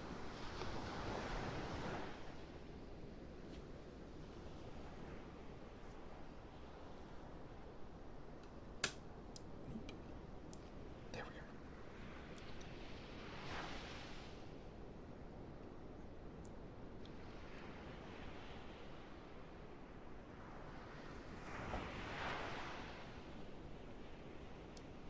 I often think men have no understanding it's not honorable, though they're always talking of it, said Anna without answering him. I've wanted to tell you so long while, she added, and moving a few steps away, she sat down at a table in the corner covered with albums. I don't quite understand the meaning of your words, he said, handing her the cup. She glanced towards the sofa behind her, and he instantly sat down. Yes, I have been wanting to tell you, she said, not looking at him. You behaved wrongly. Very wrongly. Do you suppose I don't know that I've acted wrongly? But who was this cause of my doing so? What do you say that to me for? She said, glancing severely at him. You know what for, he answered boldly and joyfully, meeting her glance and not dropping his eyes. Not he, but she was confused. That only shows you have no heart, she said.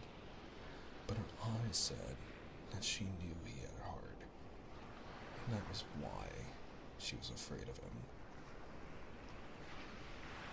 What you spoke of just now was a mistake, and not love. Remember that I have forbidden you to utter that word, that hateful word, said Anna with a shudder. But at once she felt that by that very word forbidden, she had shown that she acknowledged certain rights over him, and by that very fact was encouraging him in the spirit of love. I have long meant to tell you this, she went on, looking resolutely into his eyes, and hot all over from the burning flush on her cheeks. I've come on purpose this evening, knowing I should meet you. I have come to tell you that this must end. I have never blushed before anyone, and you forced me to feel blame for something. He looked at her and was struck by a new spiritual beauty in her face. What do you wish of me? He said simply and seriously. I want you to go to Moscow and ask for Kitty's forgiveness, she said. You don't wish that, he said. He saw she was saying what she forced herself to say, not what she wanted to say. If you love me, as you say, she whispered, do so that I may be at peace. His face grew radiant.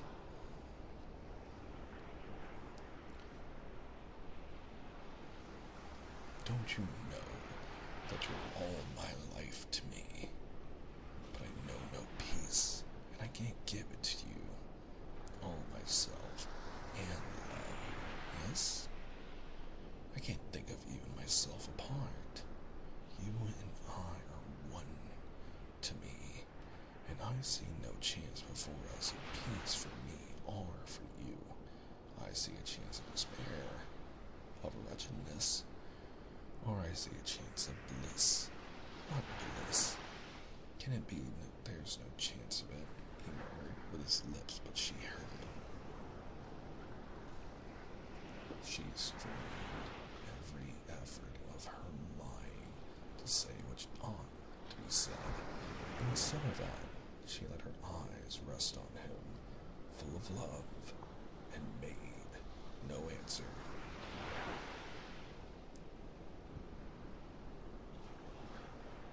It's come, he thought in ecstasy, when I was beginning to despair, and it seemed there'd be no end. It's come. She loves me. She owns it. Then do this for me. Never say such things to me, and let us be friends. She said in words, but her eyes spoke quite differently. Friends we shall never be. You know that yourself. Whether we shall be the happiest or the richest of people, that's in your hands. She would have said something, but he interrupted her. I ask only one thing. I ask for the right to hope, to suffer as I do. But even that cannot be. command me to despair, and I disappear. You shall not see me in my presence is distasteful to you. I don't want to drive you away. Only don't change anything. Leave everything as it is, he said in a shaky voice. Here's your husband.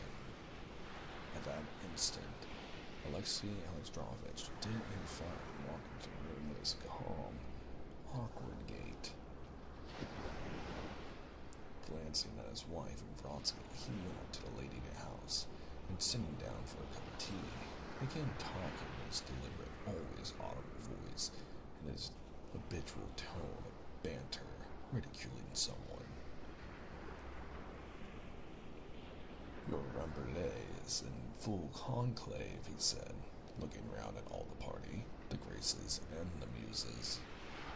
But Princess Betsy could not endure that tone of his, sneering, as she called it, using the English word, and like a skillful hostess, she had once brought him to a serious conversation on the subject of universal conscription. Alexei Alexandrovich was immediately interested in the subject and began seriously defending the new imperial decree against Princess Betsy, who had attacked it. Vronsky and Anna still sat at the little table. This is getting indecorous, whispered one lady, with an expressive glance at Madame Karenina. Vronsky and her husband. What did I tell you? Said Anna's friend. But not only those ladies, almost everyone in the room, even the Princess Mayakaya and Betsy herself, looked several times in the direction of the two who had withdrawn from the general circle, as though they were a disturbing fact. Alexei Alexandrovich was the only person who did not once look in that direction, and was not diverted from the interesting discussion he had entered upon.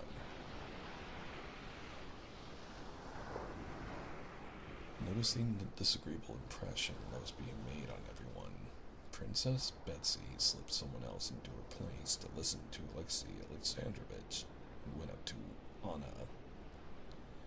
I'm always amazed at the clearness and precision of your husband's language, she said. The most transcendental ideas seem to be within my grasp when he's speaking. Oh yes, said Anna, radiant with a smile of happiness, and not understanding a word of what Betsy had said. She had crossed over to the big table and took part in the general conversation.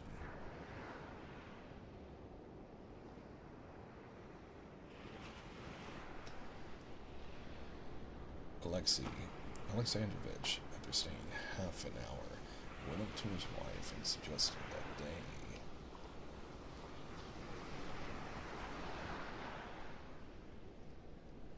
they should go home together, but she answered, not looking at him, that she was staying to supper. Alexei Alexandrovich made his bows and withdrew.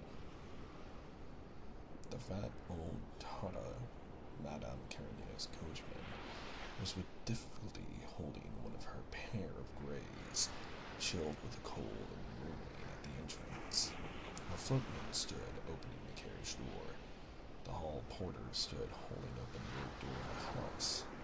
Anna Karenina, with her quick little hand, was unfastening the lace of her sleeve, caught in the hook of her fur cloak, and with bent head listening to the words Vronsky murmured as he escorted her down. You've said nothing, of course, and I ask you nothing, he was saying, but you know that friendship's not what I want, that there's only one happiness in life for me, that word that you dislike so, yes, love. Love, she repeated, in an inner voice. And suddenly, at the very instant she unhooked the lace, she added, why, I don't like the word, is that it means too much to me, far more than you can understand. As she glanced into his face, au revoir. She gave him her hand, and with her rapid, springy step, she passed by the porter and vanished into the carriage. Her glance, the touch of her hand, set him aflame.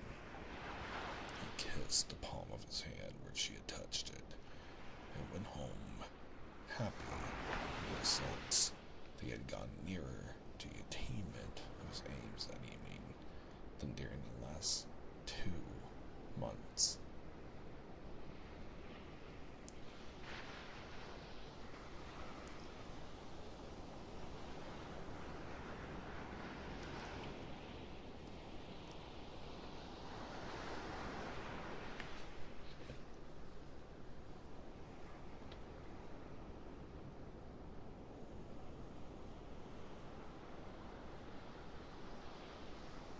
Part 2, Chapter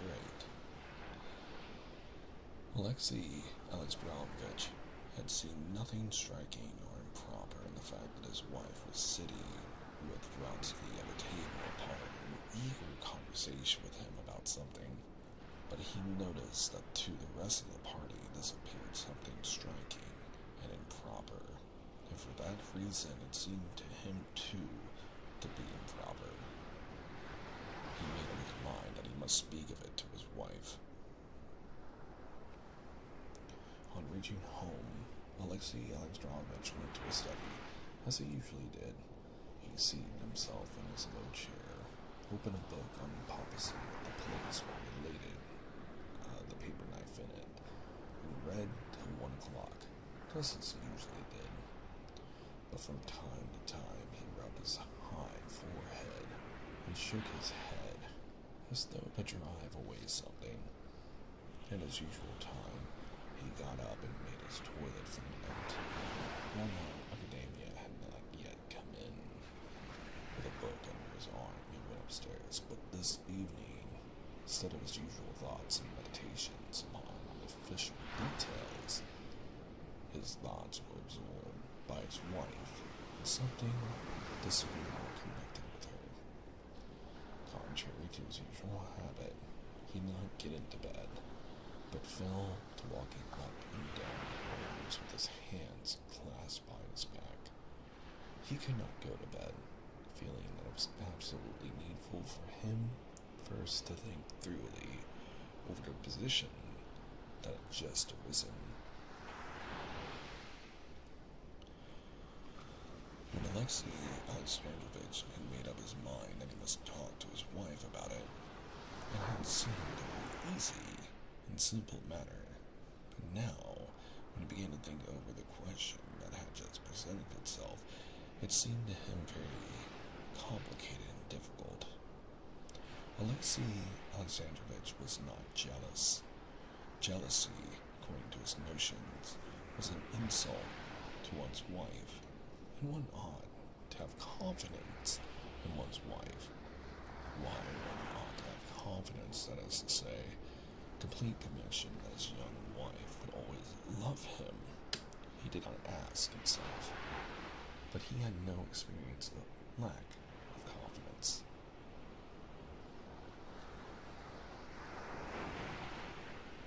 Because he had confidence in her, and told himself that he ought to have it. Now, though his conviction that his jealousy was a shameful feeling, and that one ought to feel confidence, had not broken down, he felt that he was standing face to face with something illogical and irrational, and did not know what was to be done.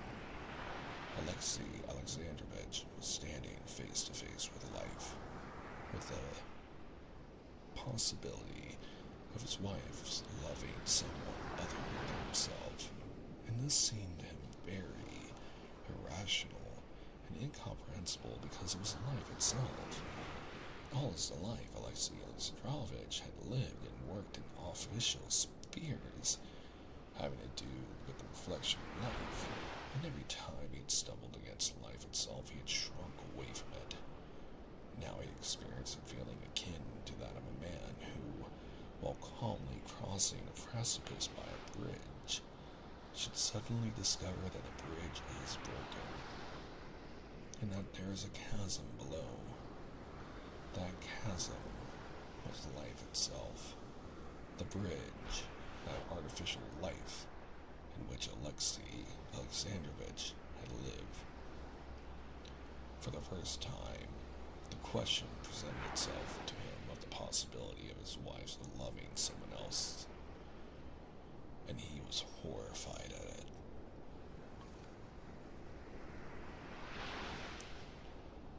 He did not address, but walked up and down with his regular tread over the resounding parquet of the dining room,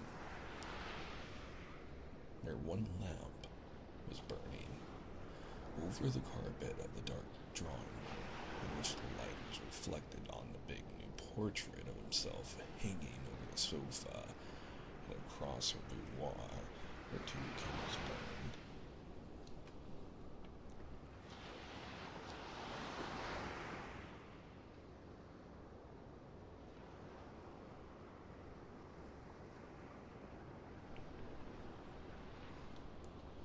Lighting up the portraits of her parents and woman friends, and the pretty knickknacks of her writing table that he knew so well. He walked across her boudoir to the bedroom and turned back again. At each turn in his walk, especially at the parquet of the lighted dining room, he halted and said to himself, "Yes, this I must decide and put a stop to. I must express my view of it and my decision." And he turned back again, but expressed what? What decision?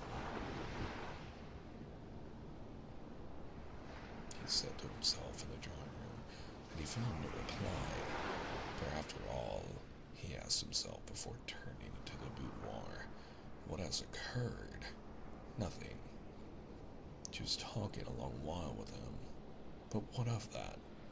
Surely women in society can talk to whom they please. And then, jealousy means lowering both myself and her, he told himself as he went to her boudoir. But this dictum, which had always had such weight with him before, had now no weight and no meaning at all. And from the bedroom door, he turned back again. But as he entered the dark drawing room, some inner voice told him that it was not so, and that if others noticed, that showed that there was something. And he said to himself again in the dining room, "Yes, I must decide and put a stop to it, and express my view of it." And again, at the turn in the drawing room, he asked himself, "Decide how?" And again, he asked himself what had occurred, and answered, "Nothing." He recollected that jealousy was a feeling insulting to his wife. But again, in the drawing room, he was convinced that something had happened. His thoughts, like his body, went round a complete circle without coming upon anything new. He noticed this rubbed his forehead, and sat down in her boudoir.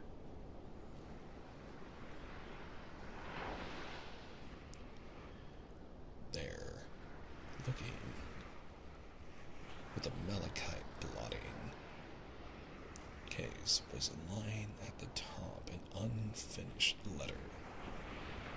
His thoughts suddenly changed. He began to think of her, of what she was thinking and feeling, and for the first time he pictured vividly to himself her personal life, her ideas, her desires, and the idea that she could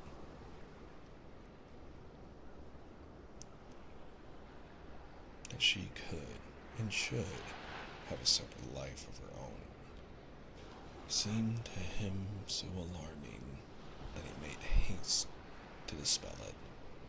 It was the same chasm which he was afraid to peep into, to put himself in lot and feeling in another person's place was a spiritual exercise not natural to Alexei Alexandrovich.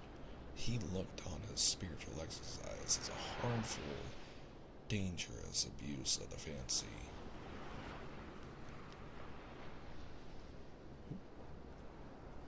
You tighten my mic. 1 second.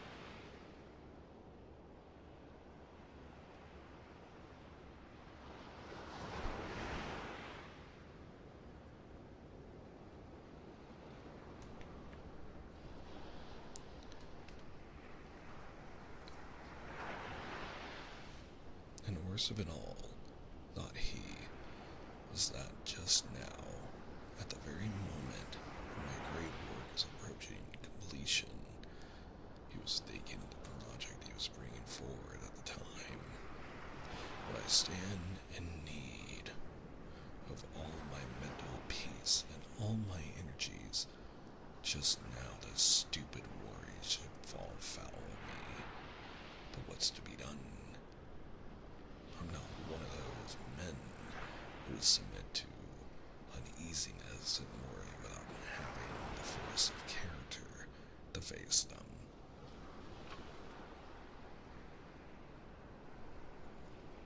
I must think it over, come to a decision, and put it out of my mind, he said aloud. The question of her feelings of what has passed and may be passing her soul, that's not my affair. That's the affair of her conscience, and falls under the head of religion, he said to himself, feeling consolation in the sense that he found to which division of regulating principles this new circumstance could be properly referred. And so, Alexei Alexandrovich said to himself, questions as to her feelings and so on are questions for her conscience, with which I can have nothing to do. My duty is clearly defined. As the head of the family, I am a person bound in duty to guide her, and consequently, in part, the person responsible. I am bound to point out the danger I perceive, to warn her, even to use my authority. I ought to speak plainly to her. And everything that he would say tonight to his wife took clear shape in his head, in Alexei Alexandrovich's head. Thinking over what he would say, he somewhat regretted that he should have to use his time and mental powers for domestic consumption with so little to show for it. But, in spite of that, the form and the contents of the speech before him shaped itself as clearly and distinctly in his head and in the serial report.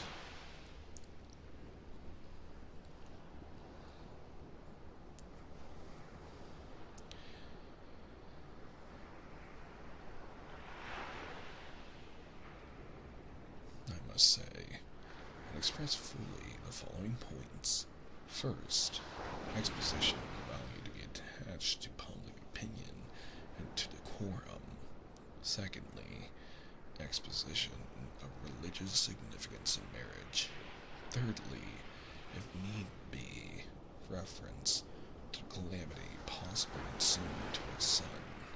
Fourthly, reference to the unhappiness likely to result to herself. And interlacing his fingers, Alexei Alexandrovich stretched them, and the joints of the fingers cracked. This trick, a bad habit, the cracking of his fingers, always soothed them and gave precision to his thoughts, so needful to him at this juncture. There was the sound of a carriage driving up to the front door, and Alexei Alexandrovich halted in the middle of the room. A woman's step was heard mounting the stairs. Alexei Alexandrovich, ready for a speech, stood compressing his crossed fingers, waiting to see if the crack would not come. One joint cracked already from the sound of light steps on the stairs. He was aware that she was close, and though he was satisfied with his speech, he felt frightened at the explanation confronting him.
Chapter 9, from Part 2. Anna came in with hanging head, playing with the tassels of her hood. Her face was brilliant and glowing, but this glow was not one of brightness. It suggested the fearful glow of a conflagration in the midst of a dark night.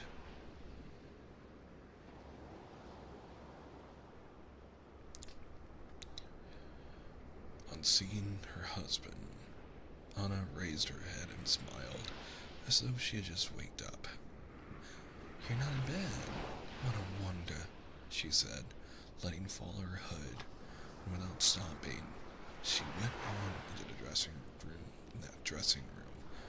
"It's late, Alexei Alexandrovich," she said, when she had gone through the doorway.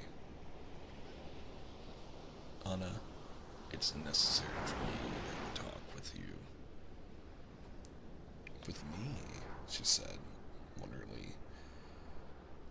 She came out from behind the door of the dressing room and looked at him. "Why? What is it?" "What about?" she asked, sitting down. "Well, let's talk if it's so necessary. But would it be better to go to sleep?" Anna said what had came to her lips and marveled, hearing herself, at her own capacity for lying.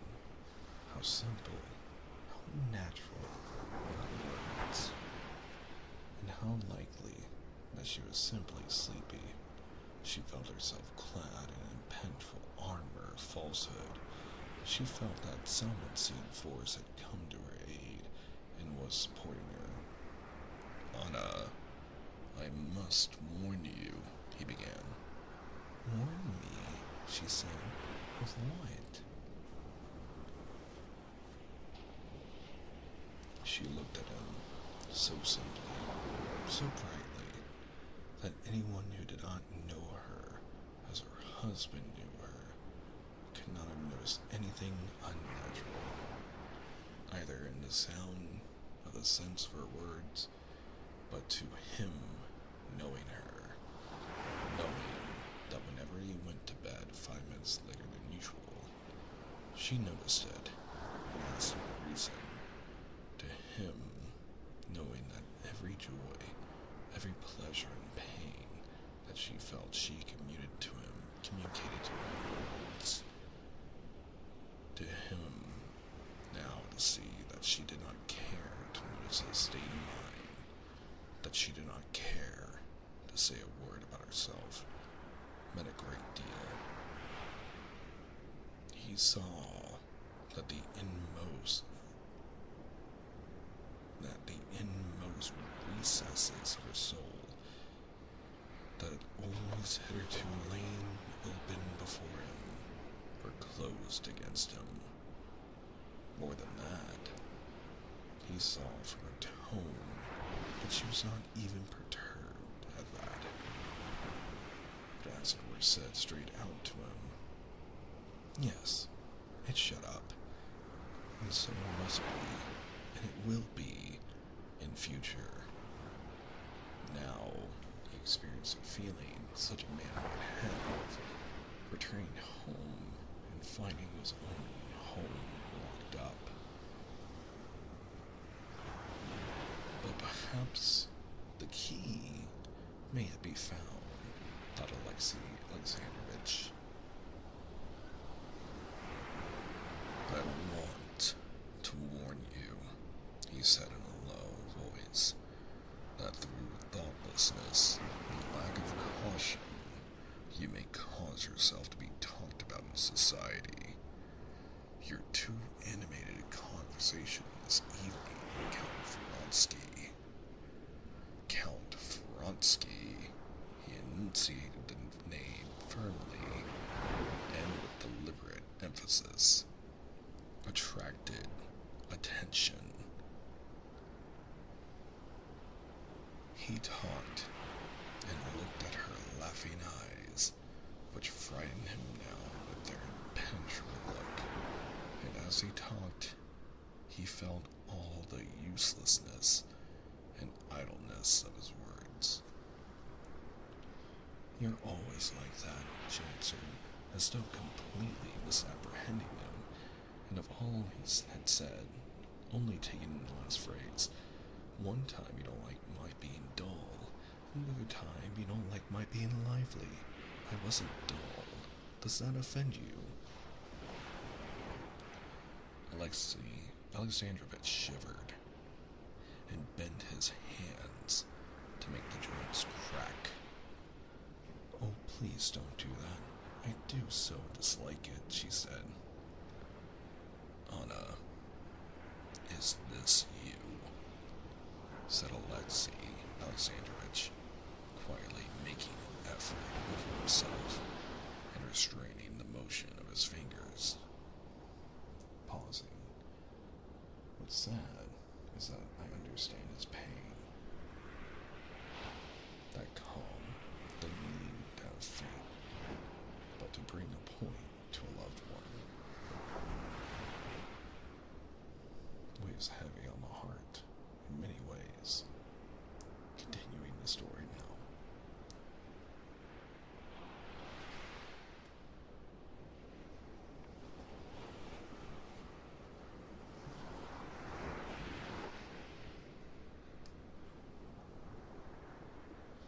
But what is it all about? She said, with such genuine and droll wonder. What do you want of me? Alexandrovich paused, rubbed his forehead and his eyes. He saw that instead of doing as he intended, that is to say, warning his wife against a mistake in the eyes of the world, he had unconsciously become agitated over what was the affair of her conscience, and was struggling against the barrier he fancied between them. This is what I meant to say to you, he went on coldly and composedly,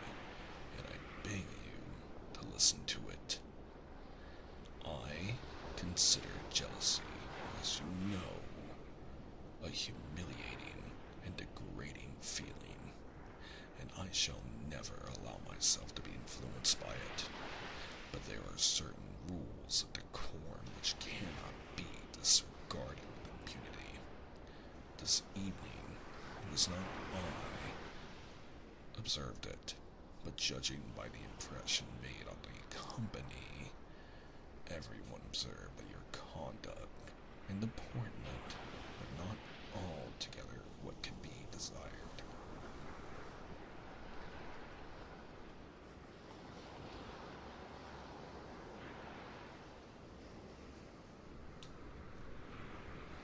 I positively don't understand, said Anna, shrugging her shoulders.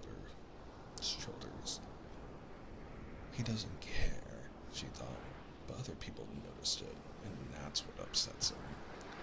You're not well, Alexei Alexandrovich. The gaslighting, Jesus. You're not well, Alexei Alexandrovich, she added, and she got up and would have gone towards the door, but he moved forward as though he would stop her.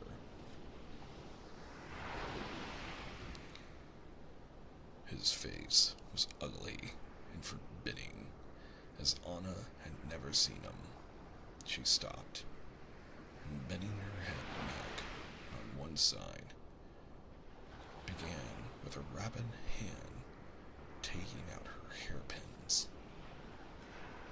Well, I'm listening to what's to come, she said calmly and ironically, and indeed, I listen with interest, for I should like to understand what's the matter.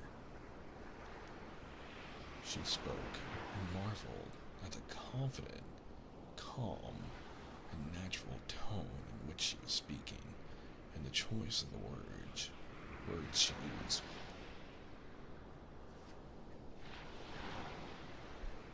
To enter into all the details of your feelings I have no right, and besides, I regard that as useless and even harmful, began Alexei Alexandrovich.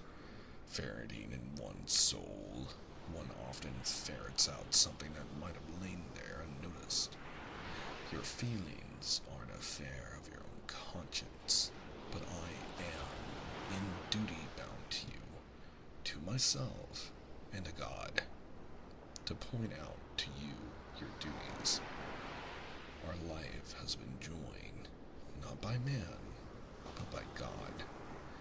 That union can only be severed by a crime, and a crime of that nature brings its own chastisement. I don't understand a word. Oh dear. How sleepy I am, unluckily, she said, rapidly passing her hand through her hair, feeling for the remaining hairpins. Anna, for God's sake, don't speak like that, he said gently. Perhaps I am mistaken, but believe me, when I say as much for myself as for you. I am your husband, and I love you.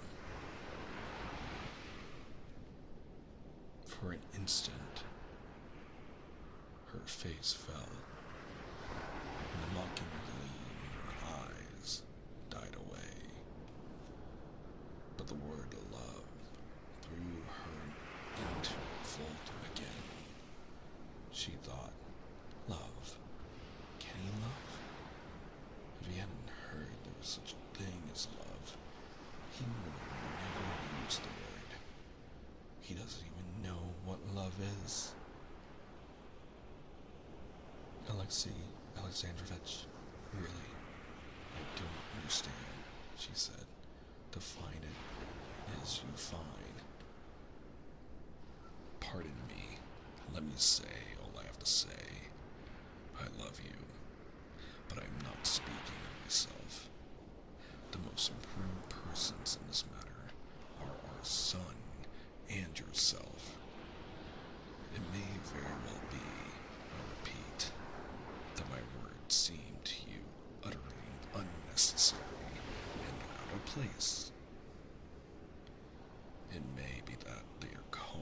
forth by my mistaken impression.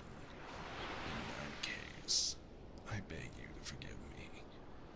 But if you are conscious of yourself of even the smallest foundation for them, then I beg you to think a little, and if your heart prompts you, to speak out to me. Alexei Alexandrovich was unconsciously saying something utterly unlike what he had prepared. I have nothing to say. And besides, she said hurriedly, with difficulty repressing a smile, it's really time to be in bed.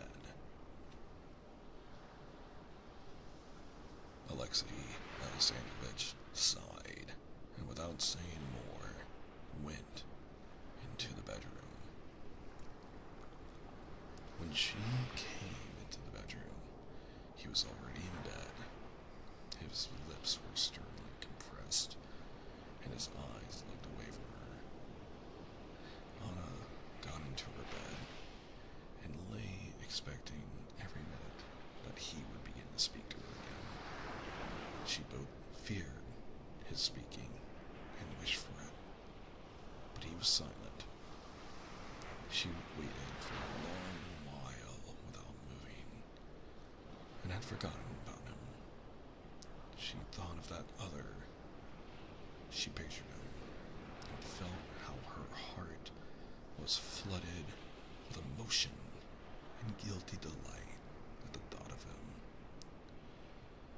Suddenly, she heard an even, tranquil snore. For the first instant, Alexei Alexandrovich seemed, as it were, appalled at his own snoring and ceased. But after an interval of 2 breathings, the snore began again, with a new, tranquil rhythm. It's late. It's late, she whispered with a smile. A long while she lay, not moving, with open eyes whose brilliance she almost fancied she could herself see in the darkness.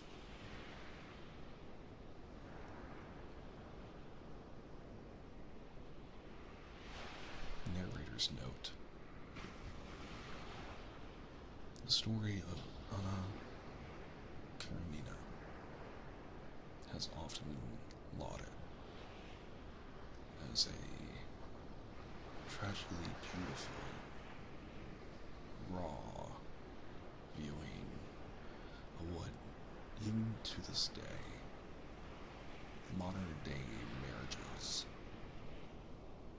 love, passion, relationships between 2 people, the conviction of marriage, the conviction of promise, gaslighting, lies, feigning, ignorance, manipulation, has long been around. But this book,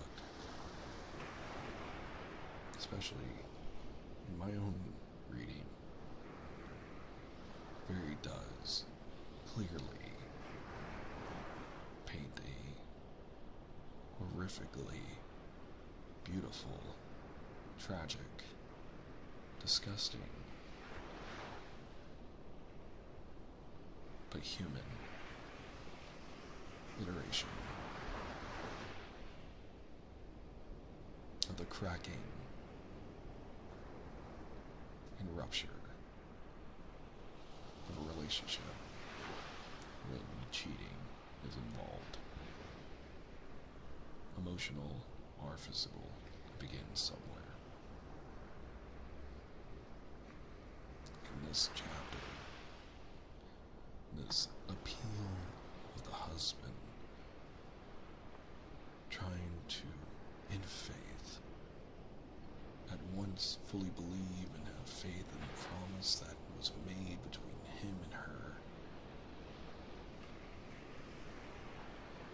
to be together.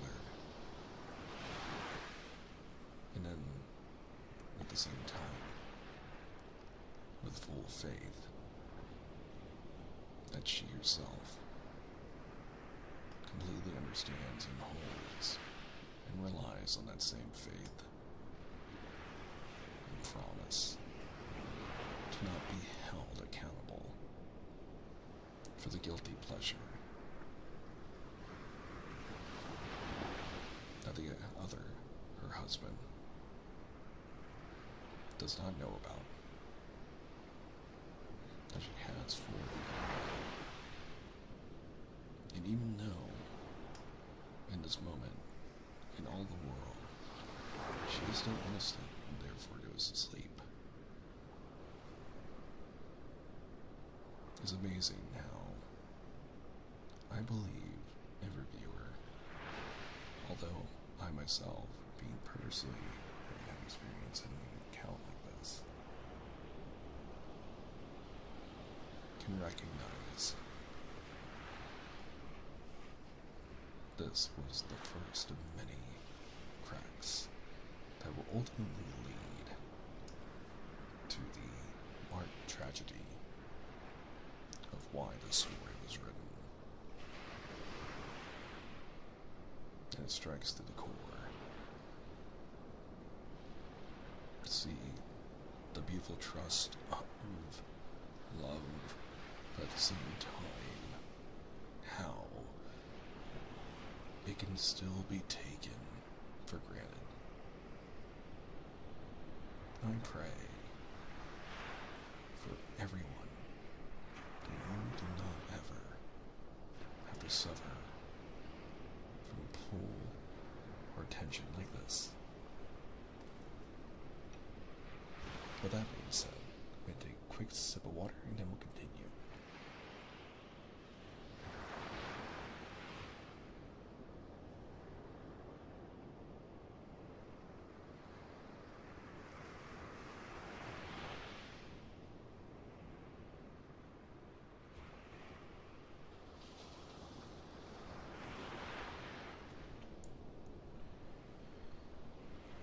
Part 2, Chapter 10. From that time, a new life began for Alexei Alexandrovich and for his wife. Nothing special happened.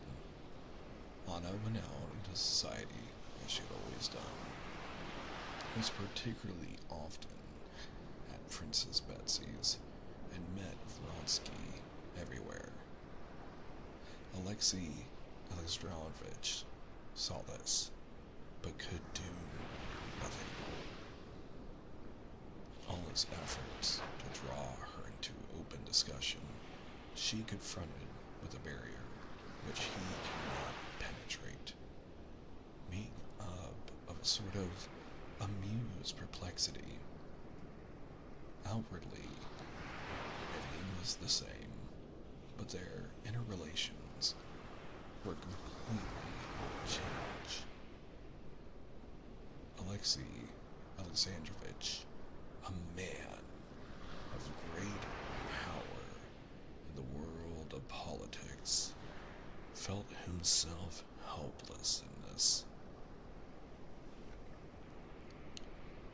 Like an ox with head bent, submissively, he awaited the blow which he felt was lifted over him.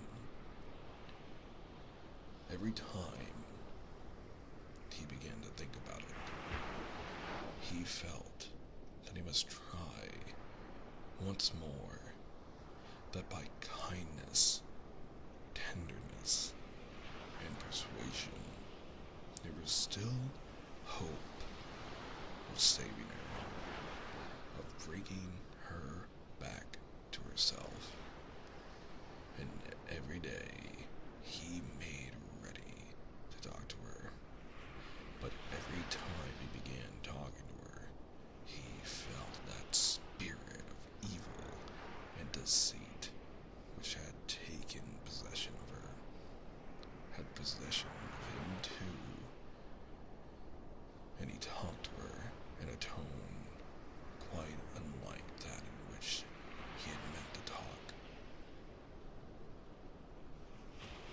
Involuntarily, he talked to her in his habitual tone of jeering at anyone who would say what he was saying. And in that tone, it was impossible to say what he needed to say, or what needed to be said to her. More cracks in the ice, as it were. Again, that was a really beautiful representation of exactly what I was just talking about. And may that love never find any of us. At least that kind of love.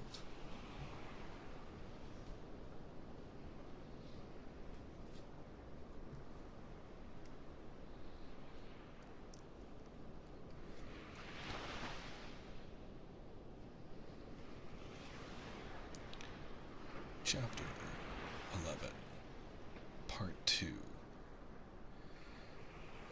That witch for Fronsky had been almost a whole year the one absorbing desire of his life, replacing all his old desires.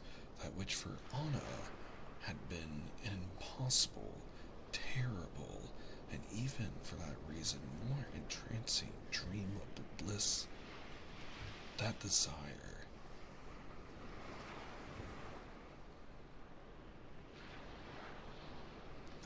Let's start over. Part 2, Chapter 11.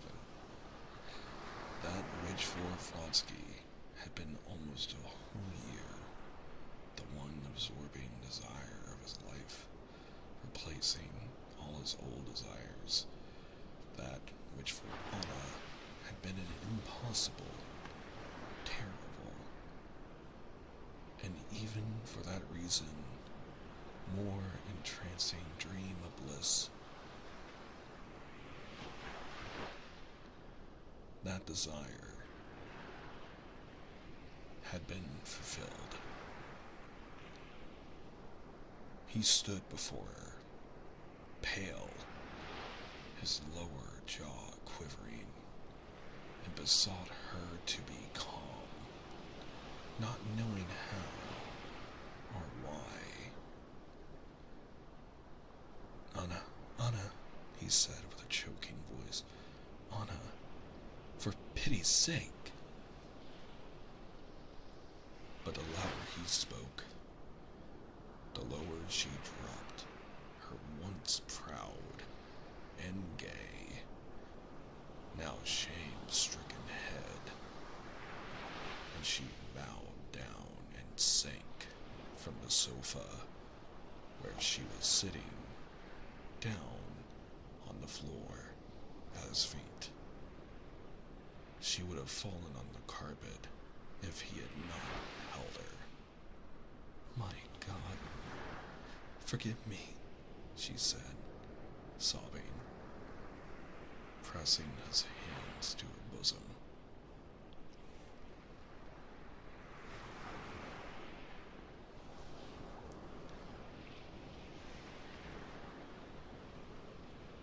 She felt so sinful, so guilty,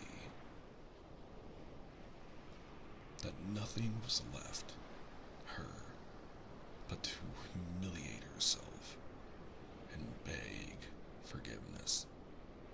And as now there was no one in her life but him, to him she addressed her prayer for forgiveness.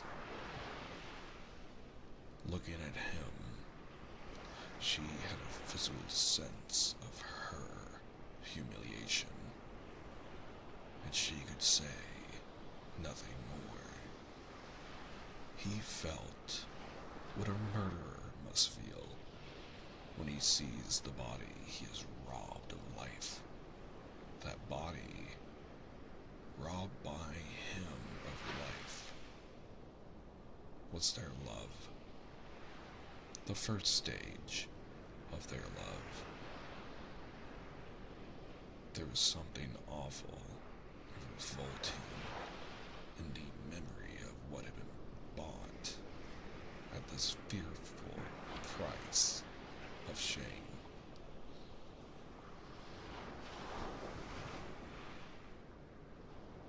Shame at their spiritual nakedness crushed her and infected him. But in spite of all the murderer's horror before the body of his victim, he must hack it to pieces, hide the body, must use what he has gained by his murder. And with fury, as it were with passion, the murderer falls on the body and drags it and hacks at it. So he covered her face and shoulders with kisses. She held his hand and did not stir. Yes, these kisses. This is what has been bought by this shame. Yes, and one hand, which will always be mine. The hand of my accomplice. She lifted up that hand and kissed it.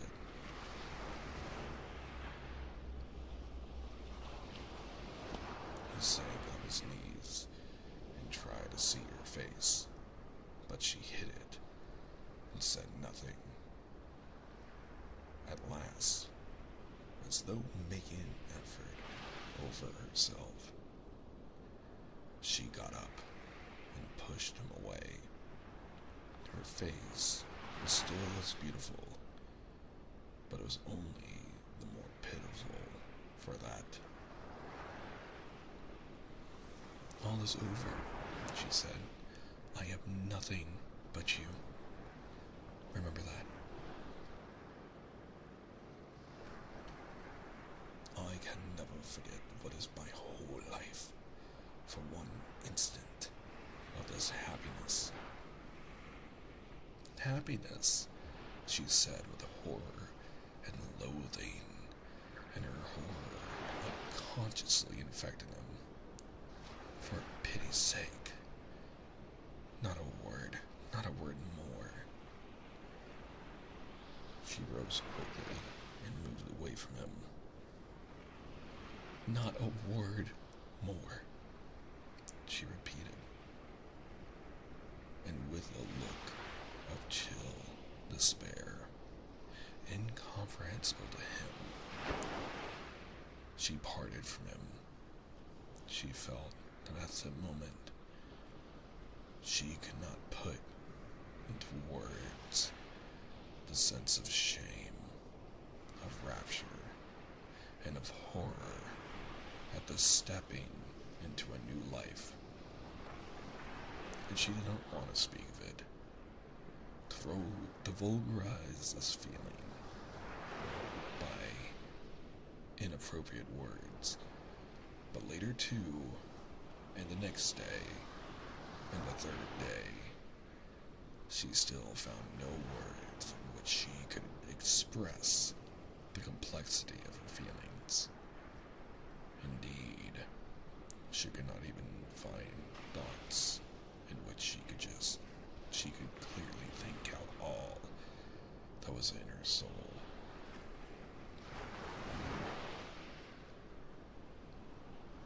She said to herself, no, just now I can't think of it. Later on, when I am calmer. But this calm for thought never came. Every time the thought rose of what she had done, of what would happen to her, and what she ought to do, a horror came over her. She drove those thoughts away. Later, she said. when I am calmer.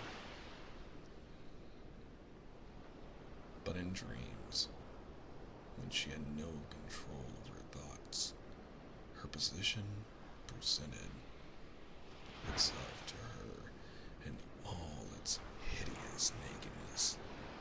One dream haunted her almost every night. She dreamed that both were her husbands at once, that both were lavishing caresses on her. Alexandrovich was weeping, kissing her hands, and saying how happy we are now. And Alexei Vronsky was there too, and he too was her husband. And she was marveling that what seemed impossible to her was explained to them, laughing that this was ever so much simpler, and now both of them were happy and contented. And this dream weighed on her like a nightmare, and she awoke from it in terror.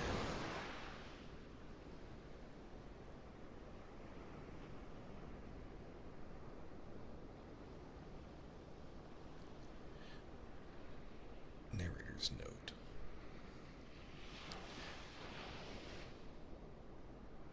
It is incredible. That chapter shook me to my core, and it doesn't even describe any sort of action, and it leaves it all to the mind of the reader to suss out, to apply, to assume, but all too clearly to understand what happened, being that it was just maybe a kiss, or just even a confession of love, or in private passion, they both perform intimate deeds. It all leads to the core, and the feeling of what it's all affecting on an emotional level to the soul, the emotional, mental of us as humans. I admire how they leave that to the reader.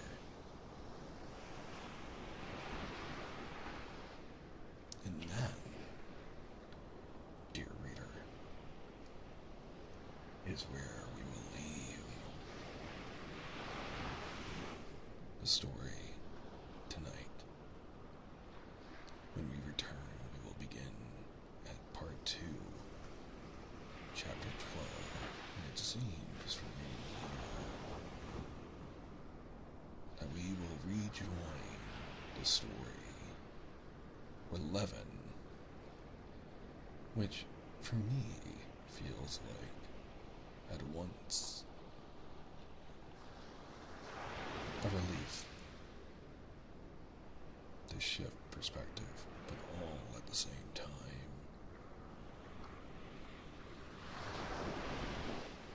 Almost an ache to understand what happened in the quickened, rapid crack and collapse of the relationship of Alexei Alexandrovich and Anna Karenina and Vronsky, and in our mutual victim, or the main villain, or is the villain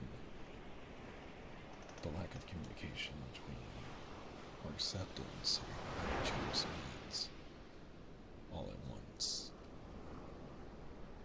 The author has deemed that we will let that question rest here as we rejoin Levin, and therefore I will also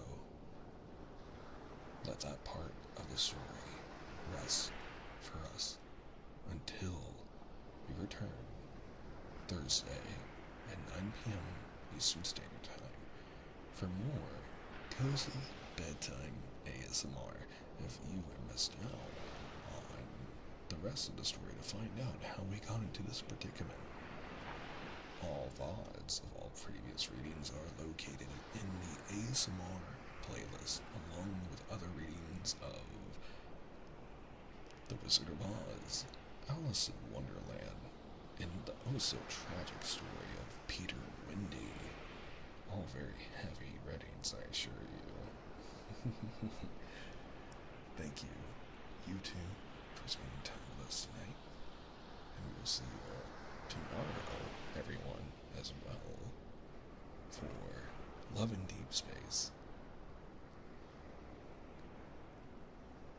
Starting at 10 a.m. Eastern Standard Time. Good night, everyone. Good night.